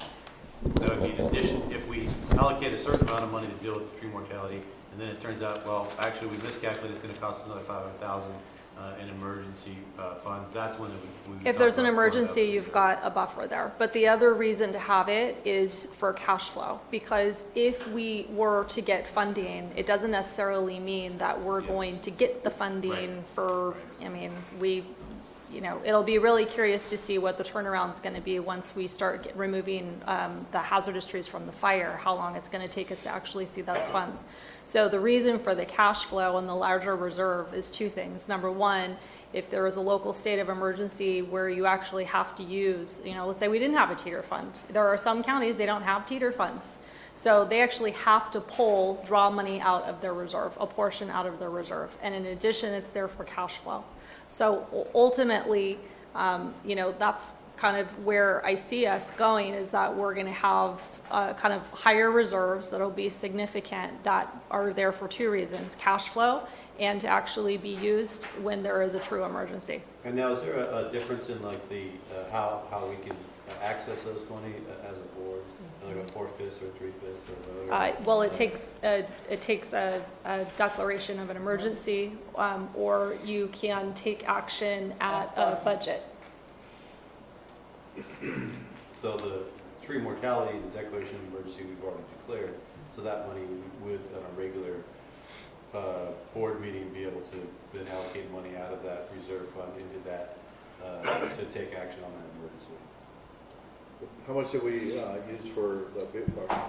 We haven't used any out of that reserve for the Butte Fire. If you recall, we received $2.9 million in advance.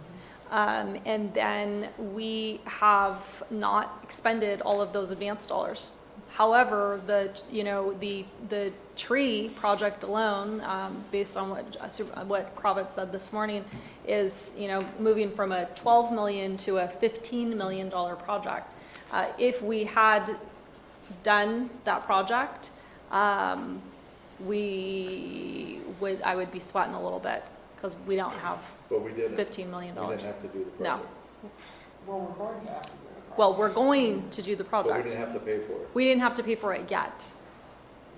So it's going to be parsed out. So at this point, we haven't had to rely on our reserve funds aside from cash flow. So you told me the last time that we wouldn't have to pay any money for that tree removal. We still have to pay the bills, and we're waiting for cash to come back in to reimburse us. So I'm going to write checks for $15 million, and I'm going to put claims out for $15 million, and then we have to wait until we get the money back. They'll give us all the $15 million, assuming we follow the purchasing requirements and contracting requirements and everything. But it's not like I'm going to write a check, I'm going to mail it on Friday, send the claim on Monday, and think that we're going to get it 7 days from then. It could take 6 months, 9 months, 12 months. It just depends on how long the turnaround time is going to be to get that money. So that's the importance of cash flow. And having significant reserves.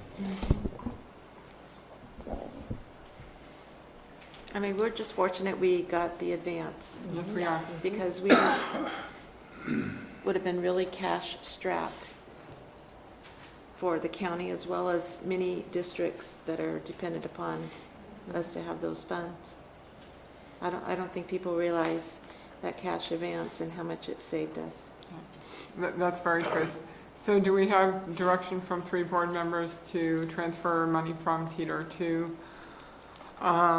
the general fund reserves, and to bring forward a policy at the end, at the first board meeting in October, setting aside a certain amount of the cash fund equity each year to further increase the reserves, that the board can either choose to adopt or not adopt? I don't mind doing that, but I also think something, once in a while, it's important to think about safety in our county, like safety of children, for instance. And so, Public Works has been very strapped on what they can and can't do with their projects because we've taken hundreds of thousands of dollars out of their budget in the past few years so that we can balance the budget. And I have an elementary school that has a very dangerous delivery and pickup. And so how do you balance that out? Well, that would be a discussion probably with Council of Governments to determine if there is a funding coordination that we can do between grant funds that we could get through COG, local grant match that we could use. But every time we try to local do funds. that, I hear we don't have the money for the match, or we don't have the funding for it. Well, there needs to be a wider discussion of that, because that's not that's necessarily what that- I always hear. It could be here. If we were able to be able to put some of that money aside for these projects for safety, I think it would be a really important deal for the county. That's a good rate of return on your investment right there. Especially if one of them sheriffs had to go over there and pick one of them kids up off the ground. And that would be what local streets and roads excess Safer LTF could be used for. I mean, there's avenues that can be used. It's just we've chosen not to use those funds for those particular activities. So it's a wider discussion in terms of grant funds that are available to us and streets and roads dollars that are available to us. It's a wider discussion. But we've also talked about the fact that there is a problem because the transportation dollars are going to be shrinking. So, and we've had this discussion regardless of whether it was transit or if it's streets and roads funding, we're seeing a decline in state revenues coming into rural counties. So, I mean, yeah, we need to do something, but, whether that's taking money out of Teeter or whether that's, looking at how we fund ongoing maintenance of our roads, because we don't even have the money to maintain the roads that we have. So it's just it's a wider discussion. And I think that discussion needs to take place with Public Works, with COG, but I don't know if it's something that can be resolved. We need to look at what the capital projects are in the Public Works budget. We need to look what the funding is available. The excess LTF, and whatever else their funds are available. And we're more than happy to have that discussion with Public Works and COG. Okay. There was an excess of TOT funding this year? There was a small amount. There was an increase. So roads got more than we had anticipated. Calaveras Visitors Bureau got more than we anticipated, and the general fund got more than we So who made that decision? The board. It's a board direction. The board, when you adopt the budget, the direction of the board and has been Based on your recommendation? for as many years as I've been with the county, the TOT has been split in thirds. 1/3 stays in the general fund, 1/3 goes to the Visitors Bureau for tourism, and 1/3 goes to roads. The That's board years has never ago. provided direction to change that share of funding. Yes, there was $83,000 above what was budgeted. We received $483,809.69 compared to the $400,000 that was budgeted, and it was allocated out 1/3, 1/3, 1/3. Wasn't that by the vote of the people? No. It was divided. That was an internal board policy. Yeah, we can You can change that change it direction. anytime you want. That was an internal board policy more than 10 years ago. Yeah. Well, the Actually, reason it I'm was more saying than that is 10 million. because I didn't hear it at our preliminary budget discussions. It wasn't reported out. We just didn't bring it up. And so now I heard it was like 125% or whatever it was of what the normal amount, or what came in. There was more percentage that came in now than last year or whatever was allocated. Well, it was more than what was budgeted. We do our best guess estimate of what we think is going to be budgeted. It was $400,000 is what we thought would come in. When the year end closed, it was $83,000 above that. I think that's a result of the Butte fire. Yep. That would be the part that I would be interested in, the 83,000 after budgeted. And that's what we reported out, but we don't know that until the year end closes and all the revenues are posted. At that point, it is in the prior year, it is split according to the way it was, the board allocated it as part of the overall budget. If the board wants to change the process of TOT and how that is split, the board can choose to do that at any time. I'm not talking about changing the process. I'm talking about, we had some extra money that came in, and I'm saying that, maybe we should be able to have a little say-so on where that goes. So when do we bring that back to?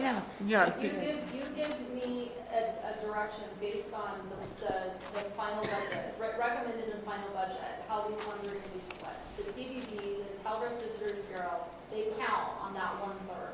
And I don't know if you've been here, where they've been here, coming to the podium because we were gonna cut their funding.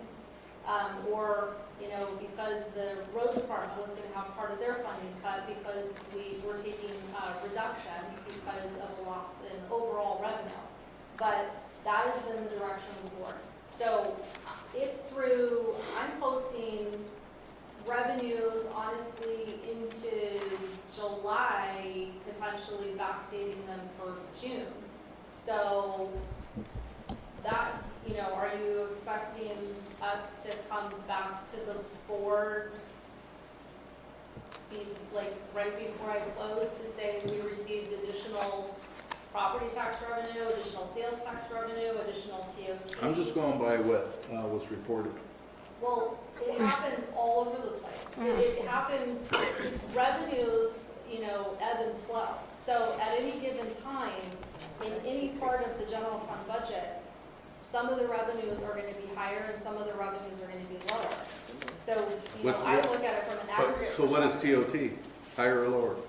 TOT was higher, sales tax was higher, some of the sales tax was higher, some of the other, Sales tax in lieu was sales tax was lower. Right now is the time that this is the final budget hearing. So this is when we can talk about this. If we want TOT to be changed, then we say to staff, we say, please take the TOT and do something else with it. If we wanted to, we could do that. Right, Because that's you what- could direct us. But we probably don't want to get into that right now, unless you really do. I don't know if the rest I'm of just the board- looking for some funding to help out, Well, I'd like to see help a The delivery system. the provide.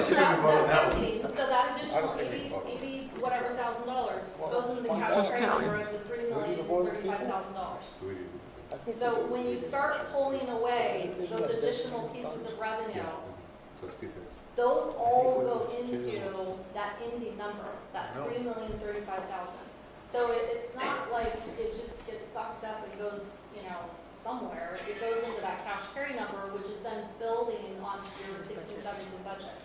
Now, if you wanted to have a discussion and say, hey, we want to cap, so if TOT, what do you think TOT is going to be next year? I don't know, we have the Butte Fire, so we've had kind of higher than normal TOT.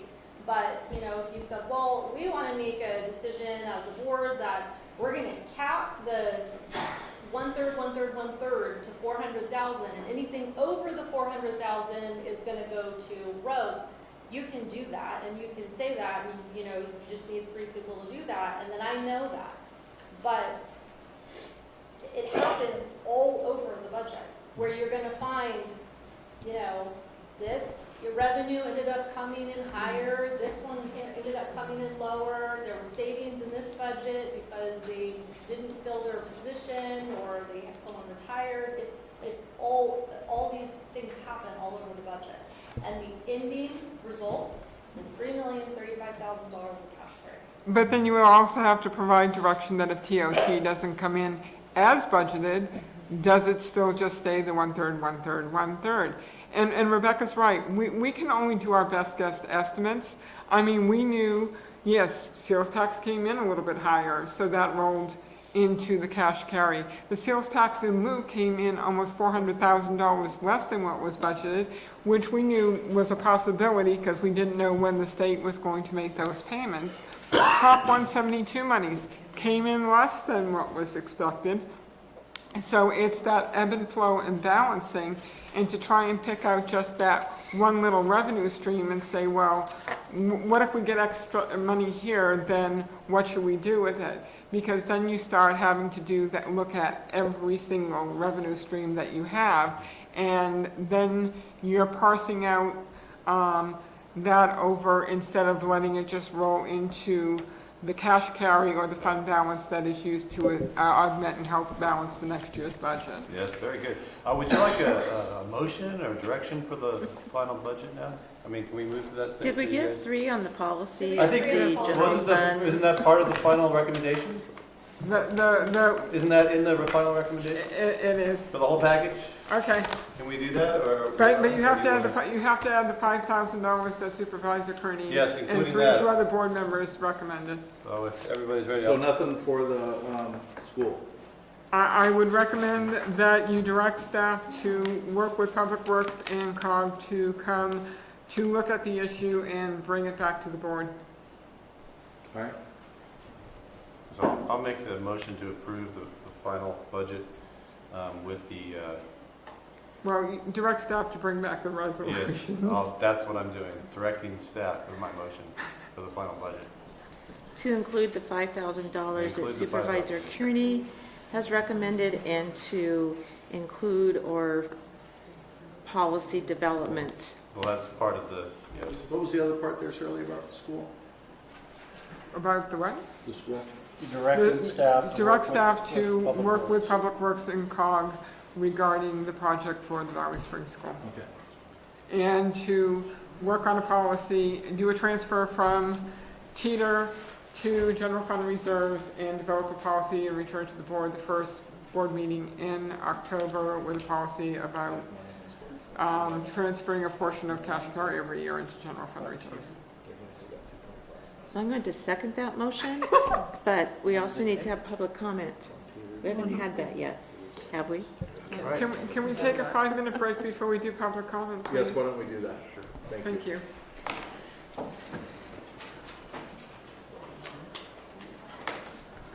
We can start again. There's one other comment I'd like to make. I keep talking about these important projects. Like for me, kids, when they get delivered to and when you pick them up from school, should be a #1 priority. Safety is #1 priority in the county. And, you know, I keep hearing about how, well, you know, COG can help and all of this, but I just want to remind, I've been here for almost 4 years. And in that 4 years, we've taken about $1 million away from Public Works, which pretty much does not allow them to do nearly the amount of anything that they could before. And then and on top of it, we just lost some VLF funding. So, you know, and yet we're talking about putting $2.5 million into a reserve. When will it ever go back to where we can have some of these priority projects done? We have this, I mean, if I didn't go down there and see it myself, it might be a little bit different. But I've been down there a number of times and watched this process. And it's just not if, it's when.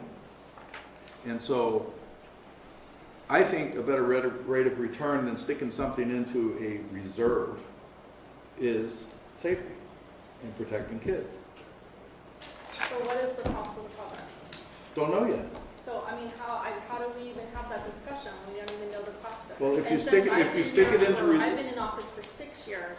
The general fund has not reduced contributions to Public Works by $1 million. $800,000 the first year that I was in office. I did not say the general fund reserve should be uplifted by 2.5 million. I said the average should be around 3 million. And this figure we have on page 15 is the general fund reserve is 2,448,000 and some change. So I'm So not the looking at $3 million 2.5, I'm just looking at another 600, well, not even, 500 plus. That's not sufficient. emergency reserve for the general fund. But we can have that discussion when we bring forth a policy, but that's absolutely not an acceptable emergency reserve. And then as far as We've never had projects, much over 3 million. yes, and we've been absolutely holding our breath because that's yeah, not for an 10 appropriate years? reserve. Well, that's why we've been using the, That's why we've been using teeter. Teeter has acted, and the reason why that, if you leave it in Teeter, it's easier to use across the board. So, I mean, and we can use it for reserves, we can use it for Cliff's pet project over here, which is very important, I'm sure. But I mean, that might be a good reason to, to not increase it that way, is because it does give us more flexibility from a standpoint. But I guess you're saying that the reserve, the higher reserve also makes us more overall financially sound, maybe better for credit or, Overall, we have to have so much in reserves. Okay, so whether it's in teeter, it's in discretionary designated funds, it's in the general fund reserve, it's part of the general fund, unreserved fund balance at the end of the year. It doesn't matter because it all comes together to look at our total discretionary funding that the county has should something happen. The issue I have with having $8 million in teeter or $6 million or $5 million is that why do we have that much money sitting there? And for me to have to come every year and warn the board, don't spend any more, like keep that balance as high as you can because we're using it for cash flow and we're using it to protect our credit ratings so that we can refinance and save taxpayers millions and millions and millions of dollars. Or we could liquidate out the whole thing, spend the whole thing, and then we're not going to get decent bond ratings. We're not going to get decent credit ratings. And then if a disaster hits, we're not going to have the cash flow, and we're not going to have reserves that are going to be sufficient to help us.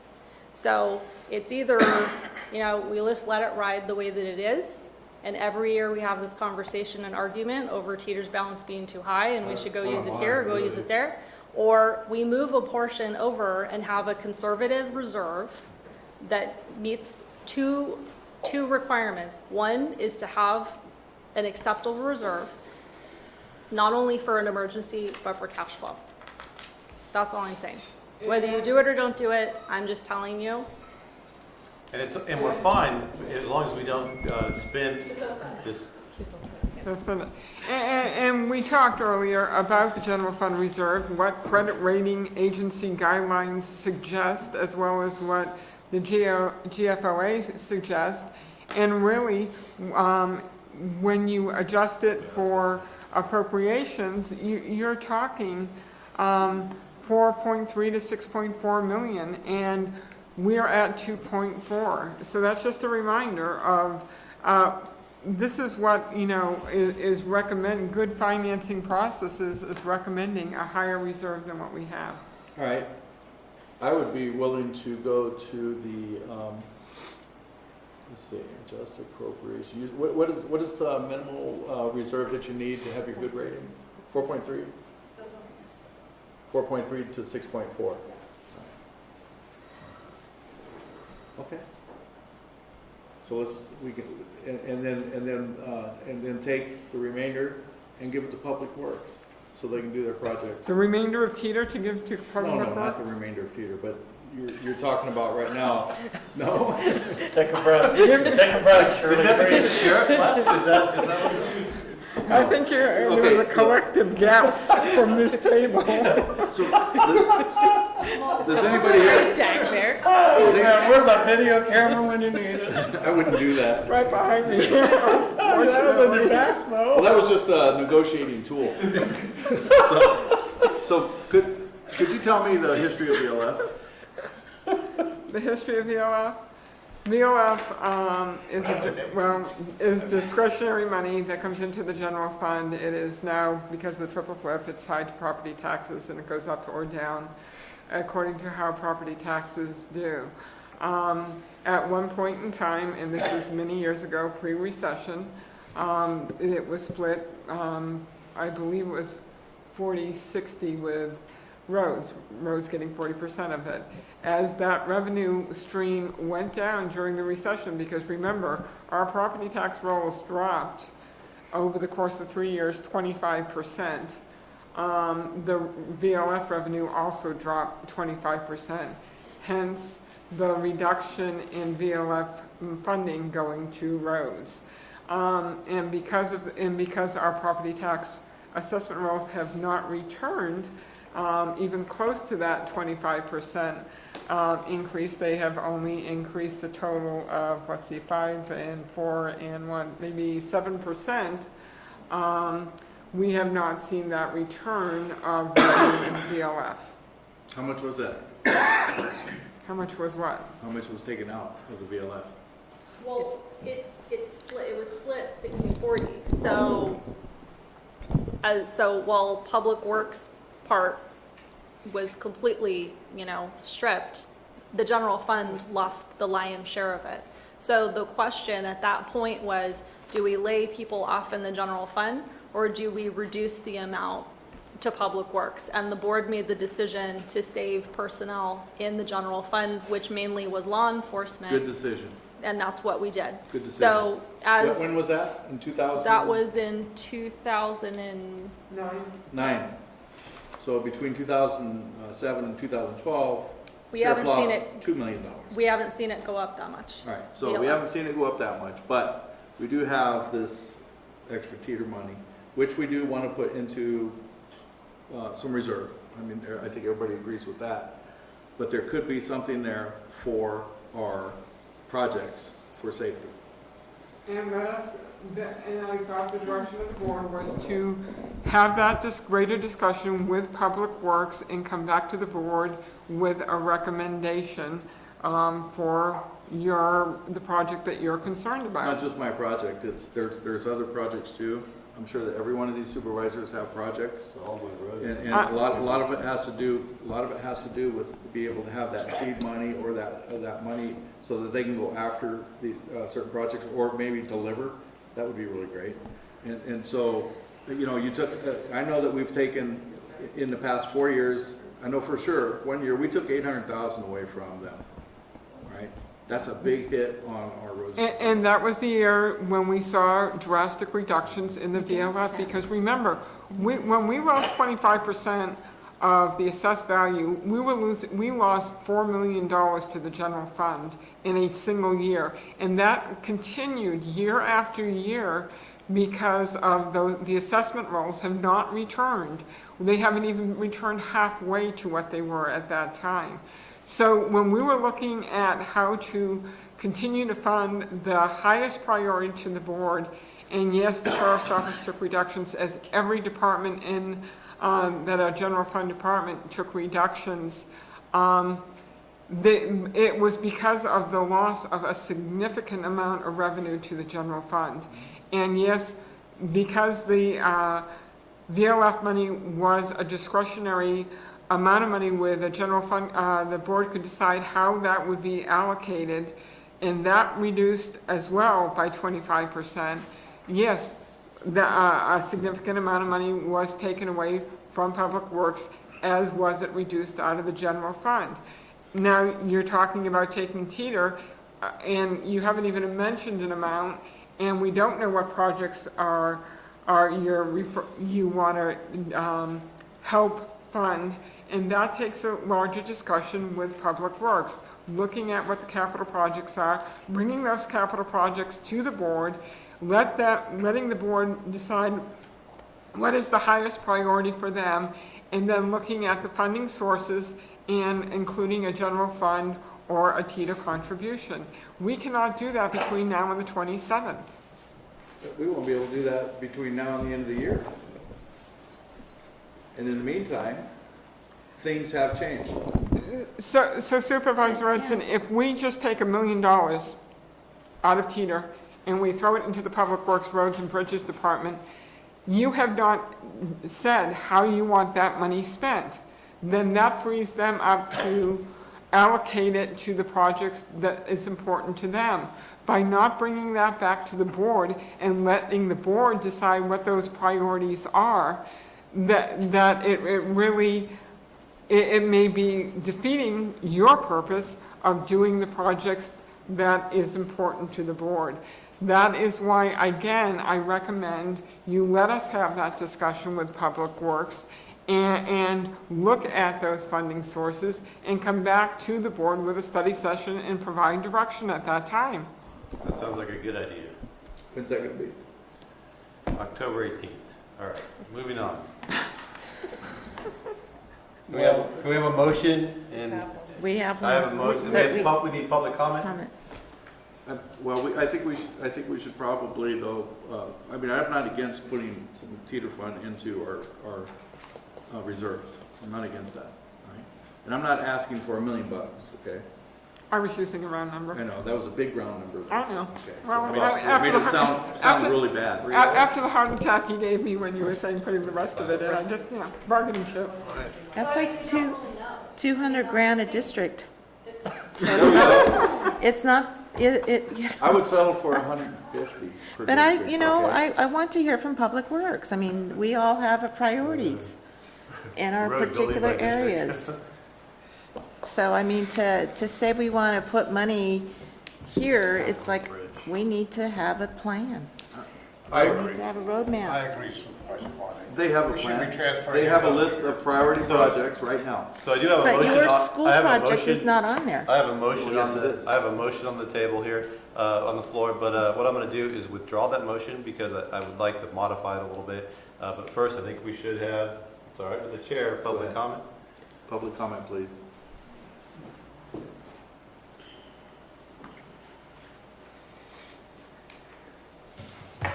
Good evening. Vicki Ranke, Calaveras County Republicans. Just some comments on the budget and concerns and maybe a question. Looking at this budget and seeing that we actually need special categories for cannabis, and I'll use the word industry even though, I don't necessarily agree with it, but if that's what you want to call it. We have a registration program and so forth, and I'm not including law enforcement in this, okay? Because law enforcement is important to our county and it should be funded however we need to, no matter what, right? This cannabis shouldn't have anything to do with that. We should be funding it properly. So anyway, looking at some of the items, an agriculture biologist, environmental health tech, deputy county counsel. This is under the registration program. This is under those dollars that you guys were just talking about that only can be used to do the permitting, to cover those costs. 2 vehicles for code enforcement, 3 vehicles for environmental management, just other equipment for some planners, 2 or 3 planners. I'm sorry, but this is absolutely appalling to the citizens who go out and pay taxes and give this money to you. So for one, this is makes you wonder, why do we need this special stuff for cannabis cultivation? Do we have it for wine growers? Do we have it for construction? Do we have it for any other industry in this county? Something isn't right here. And the other thing is, I've been hearing these conversations about how important it is to plan and to make sure that we have all of our things in a row before we make these decisions. Truthfully, the whole time I've been observing, I haven't seen any of that with this. I don't even know that we have the million or the 2,850,000 that's allocated in this piece of the budget. 30 seconds. Thank you.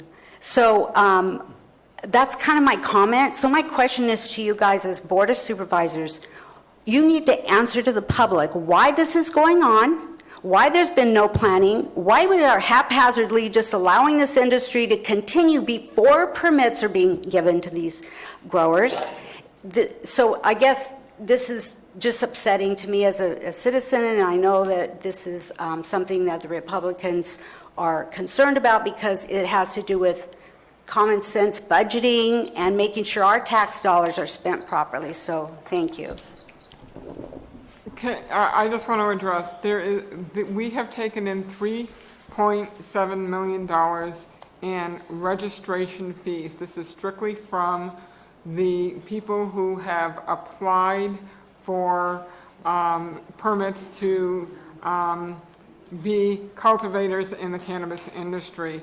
And it is from that 3.7 million that is an application fees that are funding all these positions and equipment to review the applications, to administer the program, to enforce the program. So these positions are not being paid with taxpayer dollars, they are paid with the registration fees paid by the growers. And those fees are paid in advance, whether they get the permit or whether their application is approved or not. Those fees are not refundable to the growers, they are for the county. Okay, you're also using that money for ongoing costs. For what? Ongoing costs. And those fees, should the ordinance move forward and be continued or a permanent ordinance in place, those fees are annual fees. They are not one-time fees. So those fees will be paid every year. Hi, Dina Morris. I just want to thank you, Supervisor Edson, for mentioning that safety of the children is your number one priority. And that brings me around to the cannabis industry. By welcoming that industry here and allowing it, our safety has been put at such a greater risk now because of that. And law enforcement recently openly stated during harvest season, we need to keep our children at the house rather than letting them walk around the neighborhood for safety reasons. But my question is this: we have grows right next to bus stops, and there's children that have to walk past those grows to get to the bus. How are we going to keep them safe? I'm really worried about these kids. I mean, I can keep myself at home and not worry about that. But it's all the children that have to walk by these grows because their parents work and they can't drive them down to the bus stop and stay there with them, or they can't drive them back to the house. So we're hiring all the additional staff to support the cannabis industry with their fees, but at the same time, I don't think we've hired any additional staff to protect our children and to protect the other citizens that are non-growers in the way of our sheriff's department and our district attorney. Those are the two most important departments because that's going to send a message out. We're not a weak county. We will protect our citizens and we will go after you if you are doing something illegal. But yet I don't hear anything about that in the budget. And I know that these people have worked very hard in putting it together, but there needs to be some additional protection for the rest of us, and mainly our children, who are forced to walk past grows. And some of them are probably good farmers, but as we know, there's still going to be trouble there. I mean, we just had a robbery during the daytime recently. So to put us at such great additional risk with no extra protection is mind-boggling. And I urge you to please find some money to get sheriffs on the side to help protect citizens like us. I mean, the cultivators have secured their protection, but we don't have anything. And I urge you to find the money to get a forensic accounting person for our district attorney. That person's going to pay for themselves really quick. Thank you.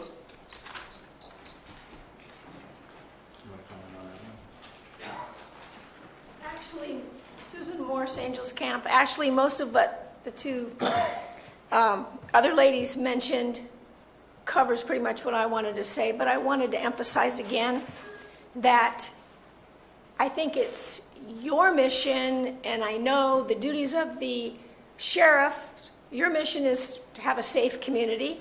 The duties of the sheriff are to enforce the law so we have a safe community, and the district attorney wants to prosecute people so we have a safe community. And I feel just by listening today, and when I hear the DA come up here and I hear the sheriffs come up here, and us feeling unsafe in the communities, I'm asking you please again, all of you, to reconsider and think about the citizens, the residents, the taxpayers, because it's not the same. It's not even the same as it was a year ago when I moved here. Read the paper every day. Listen to the radio. We've got fires, we've got murders, we've got thefts. We've got people coming to this county that have never been here before. And they're not coming, they're coming to work. We're finding out people are quitting their jobs to go be trimmers. Now, what happens at the end of the 3 months, or whenever grow is over? Where do those guys go again then, or those women? What happens to them? So this is a very big picture, and I feel that the citizens have been left out. And I don't feel that you people, all of you, have spent enough time thinking about the safety of all of us. Thanks. Any other public comments?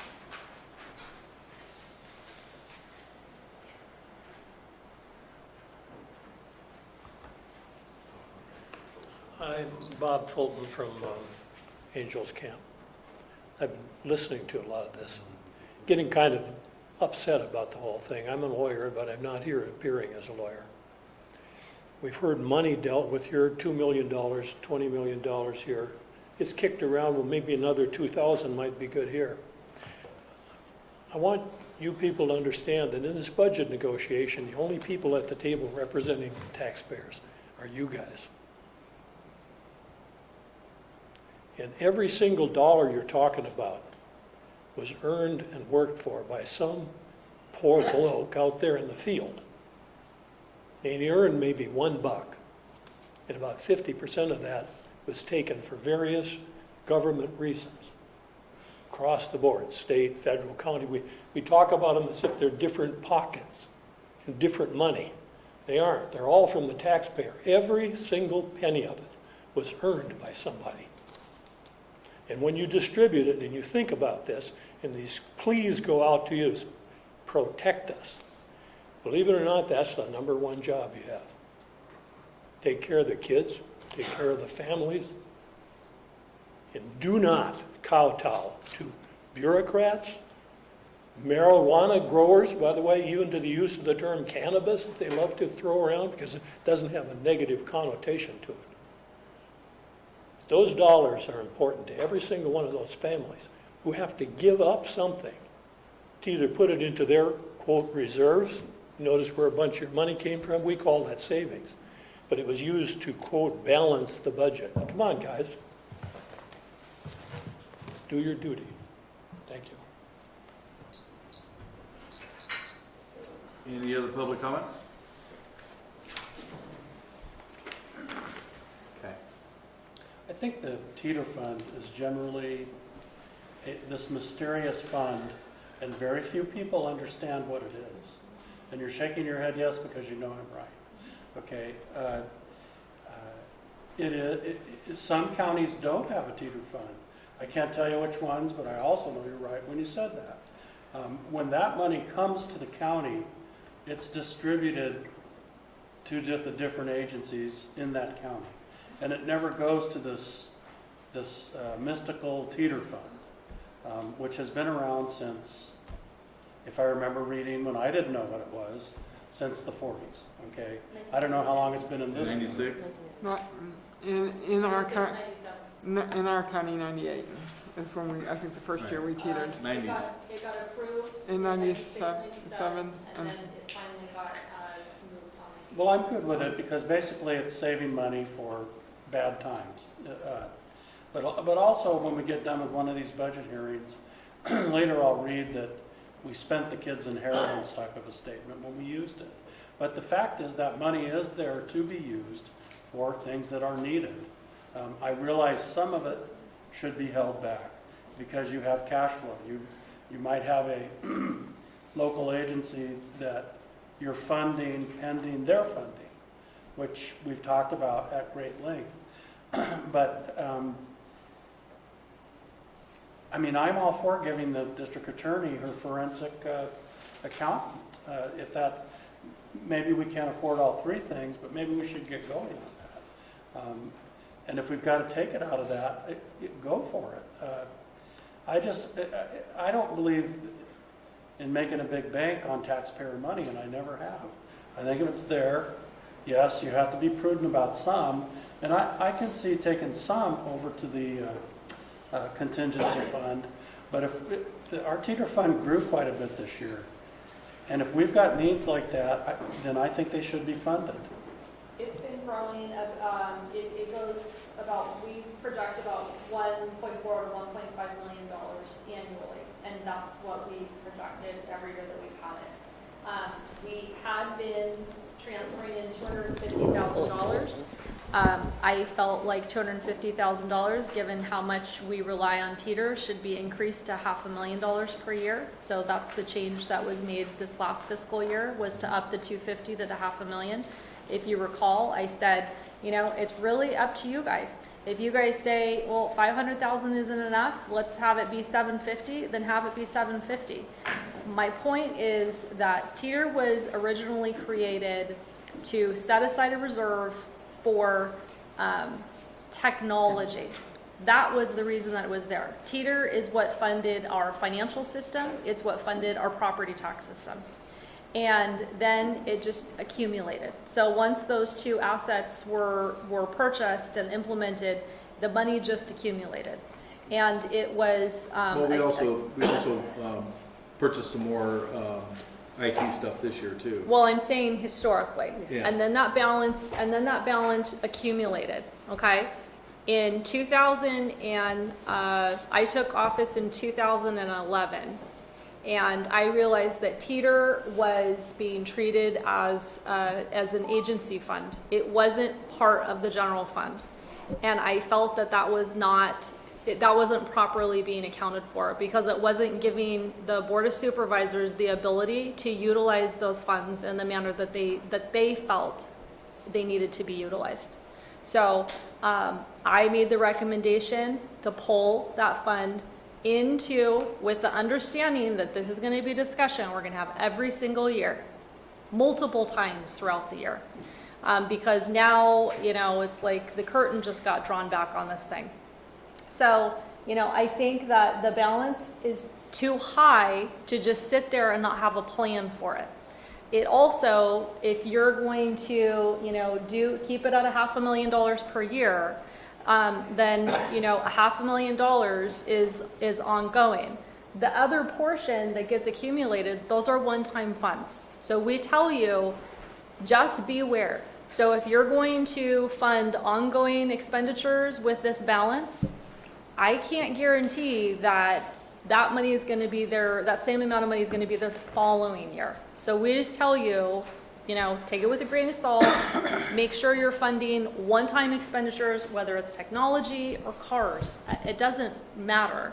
But what we have relied on teeter for the last several years is cash flow, because we don't have sufficient reserves. And you have to remember, it's not just our county departments that are relying on this cash flow. It's every special district that we have in our treasury. It's the fire districts that have strike teams that are out there fighting fires. We're loaning the money. It is the, you know, it's the all of the special districts.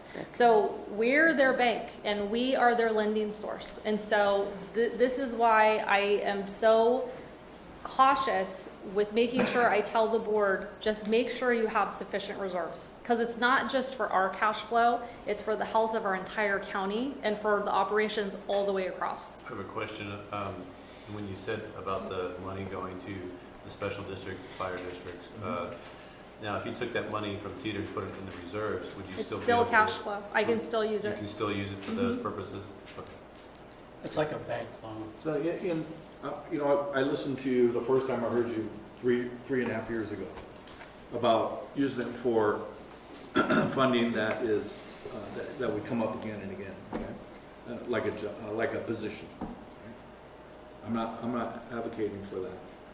This is a project. There's a few projects that we probably all have in our districts that may be sensitive to safety. Okay? That's kind of what I'm going for here. I'm not asking for $1 million. I'm asking for a couple of, at least in my district, a very specific project. I'm sure that Public Works has has a list of the priority projects. But I also know that there are many elderly people driving around in this county that can't see the lines, that have soft shoulders, that are going to run off. There's a lot of things happening. There's, through this whole Butte Fire thing, we were extremely lucky with the amount of big trucks that were on the road, and the amount of damage it did to a lot of these roads is significant too, which we're trying to recover. I understand that. Okay, but so we have not, and we got a lot to spend this. We could spend every dime that we have. There's no doubt about that. All I'm saying is we got to find that balance somewhere. We have taken from the sheriff. We have given back some from the sheriff to the sheriff. I'd love to give them more. Okay. We have taken from Public Works. We have not given back to Public Works. We have taken from other departments. We have given back to other departments. So all I'm saying is we have these projects that could use that seed money to be able to get funding through COG or whatever, to be able to get more of these safety projects done, and even striping would be good. Right. Or how about the project that we had to give up that's really important right now is spraying the weeds on the side of the road in many places. I know that we've done some work on that, but it's fire danger, and that's extremely important right now. Which I thought that had been put back as the weed abatement in the ag budget. It just got put back. So last fiscal year, I got put back in 15-16. Right. And it's in 16-17. So my recommendation. So there were 3 years though that we didn't have it. It was one full fiscal year and then it got put back. But my recommendation would be that if the Public Works Department has the list of projects and you want to add additional projects, that they bring that list forward. You as a board get to decide the priority and the funding priority. So your project might be on that list, but by the time they're done with their top 5, there is no match funding available. But if you as the board decide that last project on the bottom is the priority, that's your number one priority, well then the funding goes with it. Whether it's this or whether we have to, come up, do a 50-50 I don't know what it is. But I mean, I don't even know what the cost of the project is. I don't even know what and we have to add it to the budget. It would be, And Shirley said, let's go ahead and discuss it with Public Works and see what we come up with. And I agree with that. I agree also with you that we should put a certain amount of the Teeter fund into the savings. Okay, I'm good with that too. I just want a little bit left so that we can have some working room with some of these priority projects. That's all I'm asking for. Well, why don't you name an amount, and then we can get on. I think we should hold back probably about $800,000. So, what's the recommendation for the motion then? Well, if we put in, right now we're at, what are we at for the reserves? If we bring it up to like 4 point.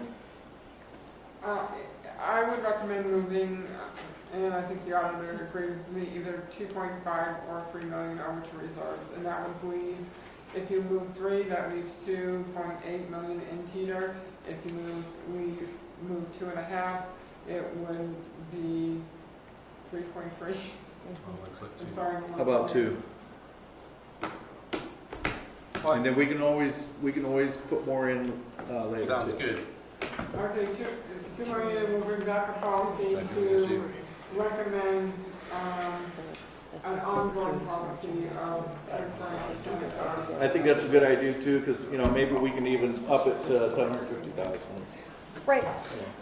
So, Okay. and that's your decision. And it was 250 for so many years. That's why I said, well, we're using it for stopgap funding every year. So maybe the solution is up the 250 to the 500 or up it to 750. That's your choice.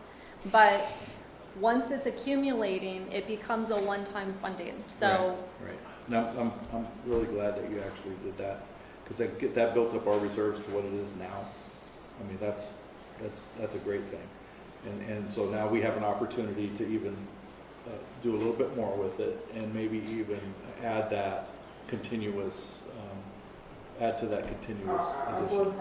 Board policy to Right. do a percentage of the cash carry every year to bump it up. So we're Yes. talking moving 2 million from the Teeter fund into general fund reserves, and develop a policy to bring back to the board at the beginning of October that will provide for a percentage of the cash carry every year to go into the general fund. Okay. Okay. I guess we have to agree on that.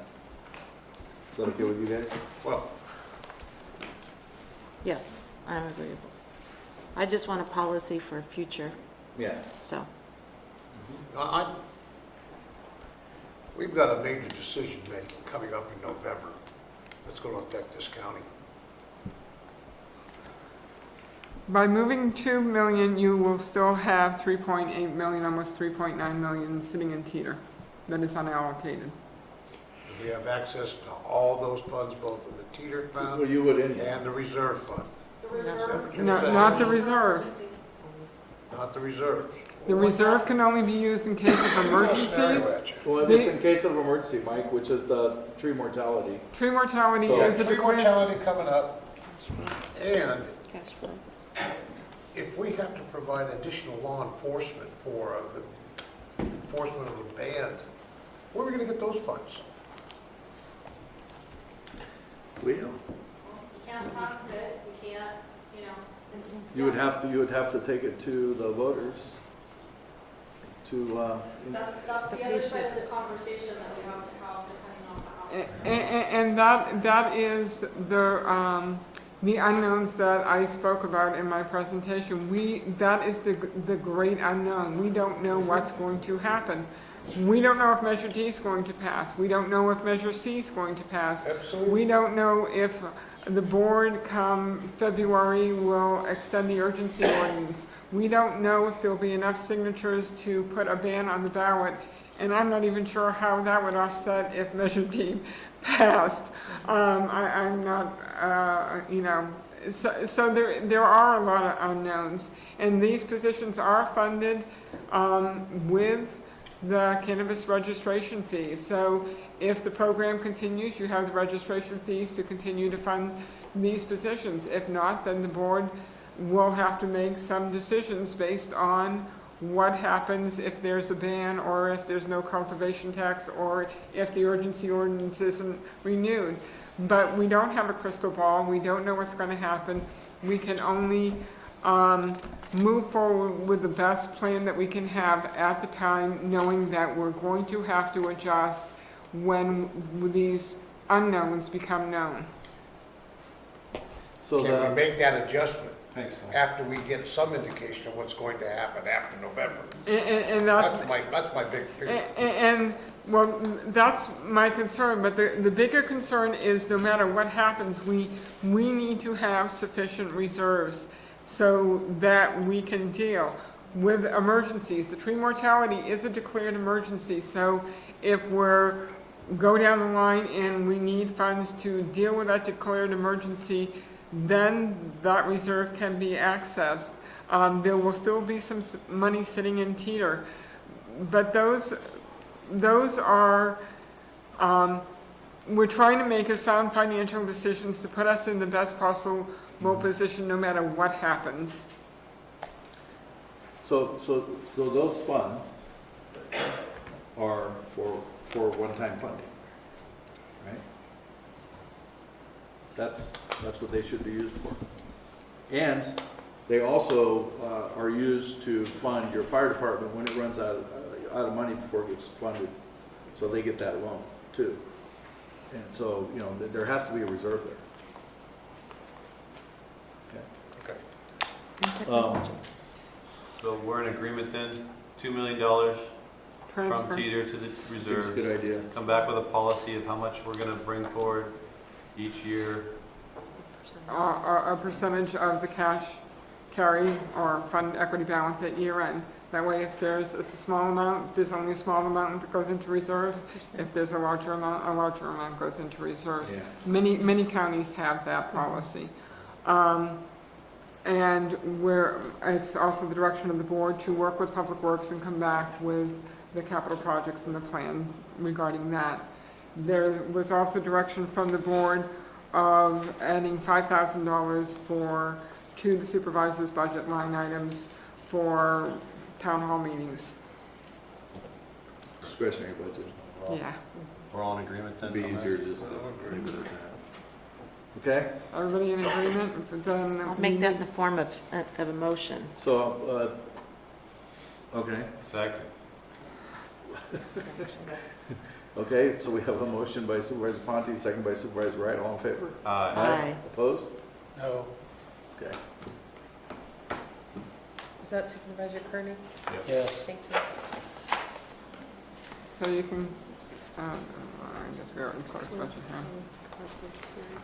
Are we adjourned? That's okay, just close them. We have supervisor announcements. Board member announcements. Debbie?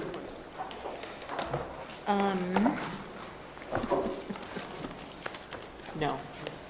Mike? A moment, please. Okay.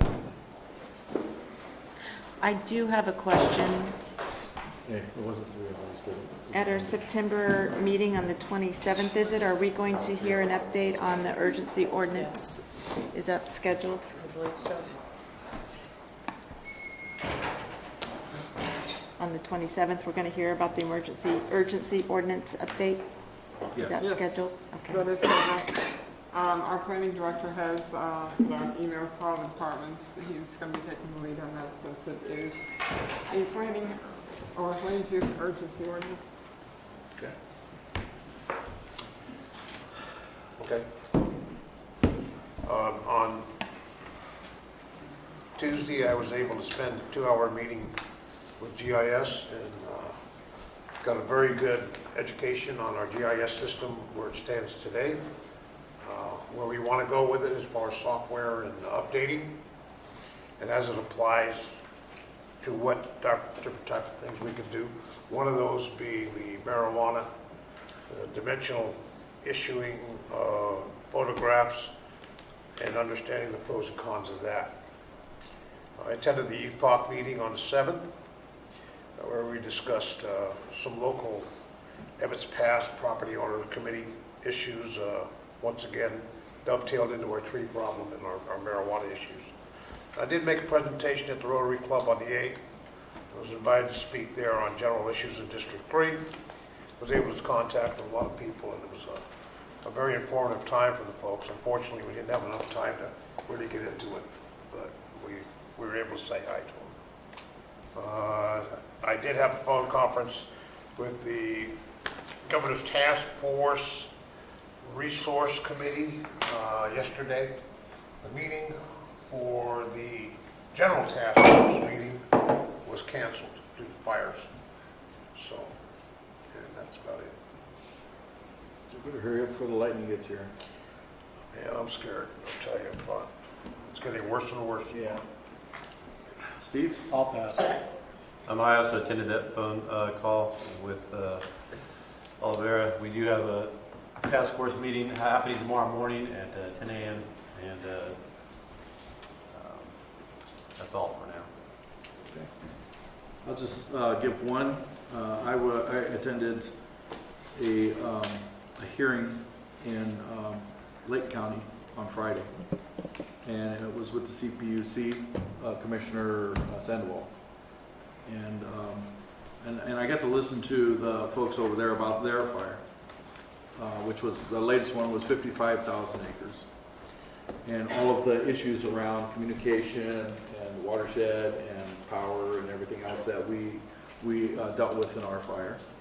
And I was actually surprised because when I walked into the place, he stuck me in a panel.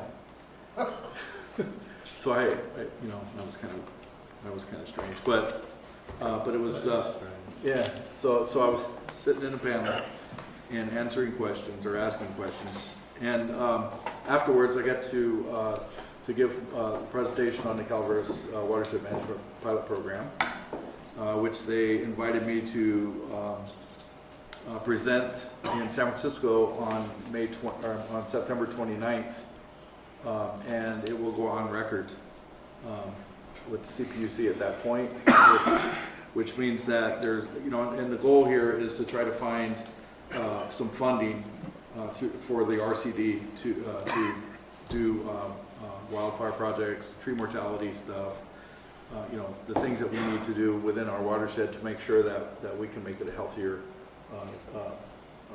environment. So RCD I think is going to be really important for the county already. They're just clamoring to get started, and so this has been a goal for quite a while. I'm just happy and honored that Commissioner Sandoval has invited me to these. This is my second one. First one was in Sacramento about a month ago, and this one here is supposed to be the big dog. I'm not really sure what important. you said. So I am extremely excited about giving this presentation. So hopefully it'll result in something good for the county and RCD. So that's all I have. Sure. We'll have to do budget tomorrow. Yay! David? I have to get resolutions. All right, so that's our meeting for tonight. Thank you. Mr. Crowitz, may I see you for a moment?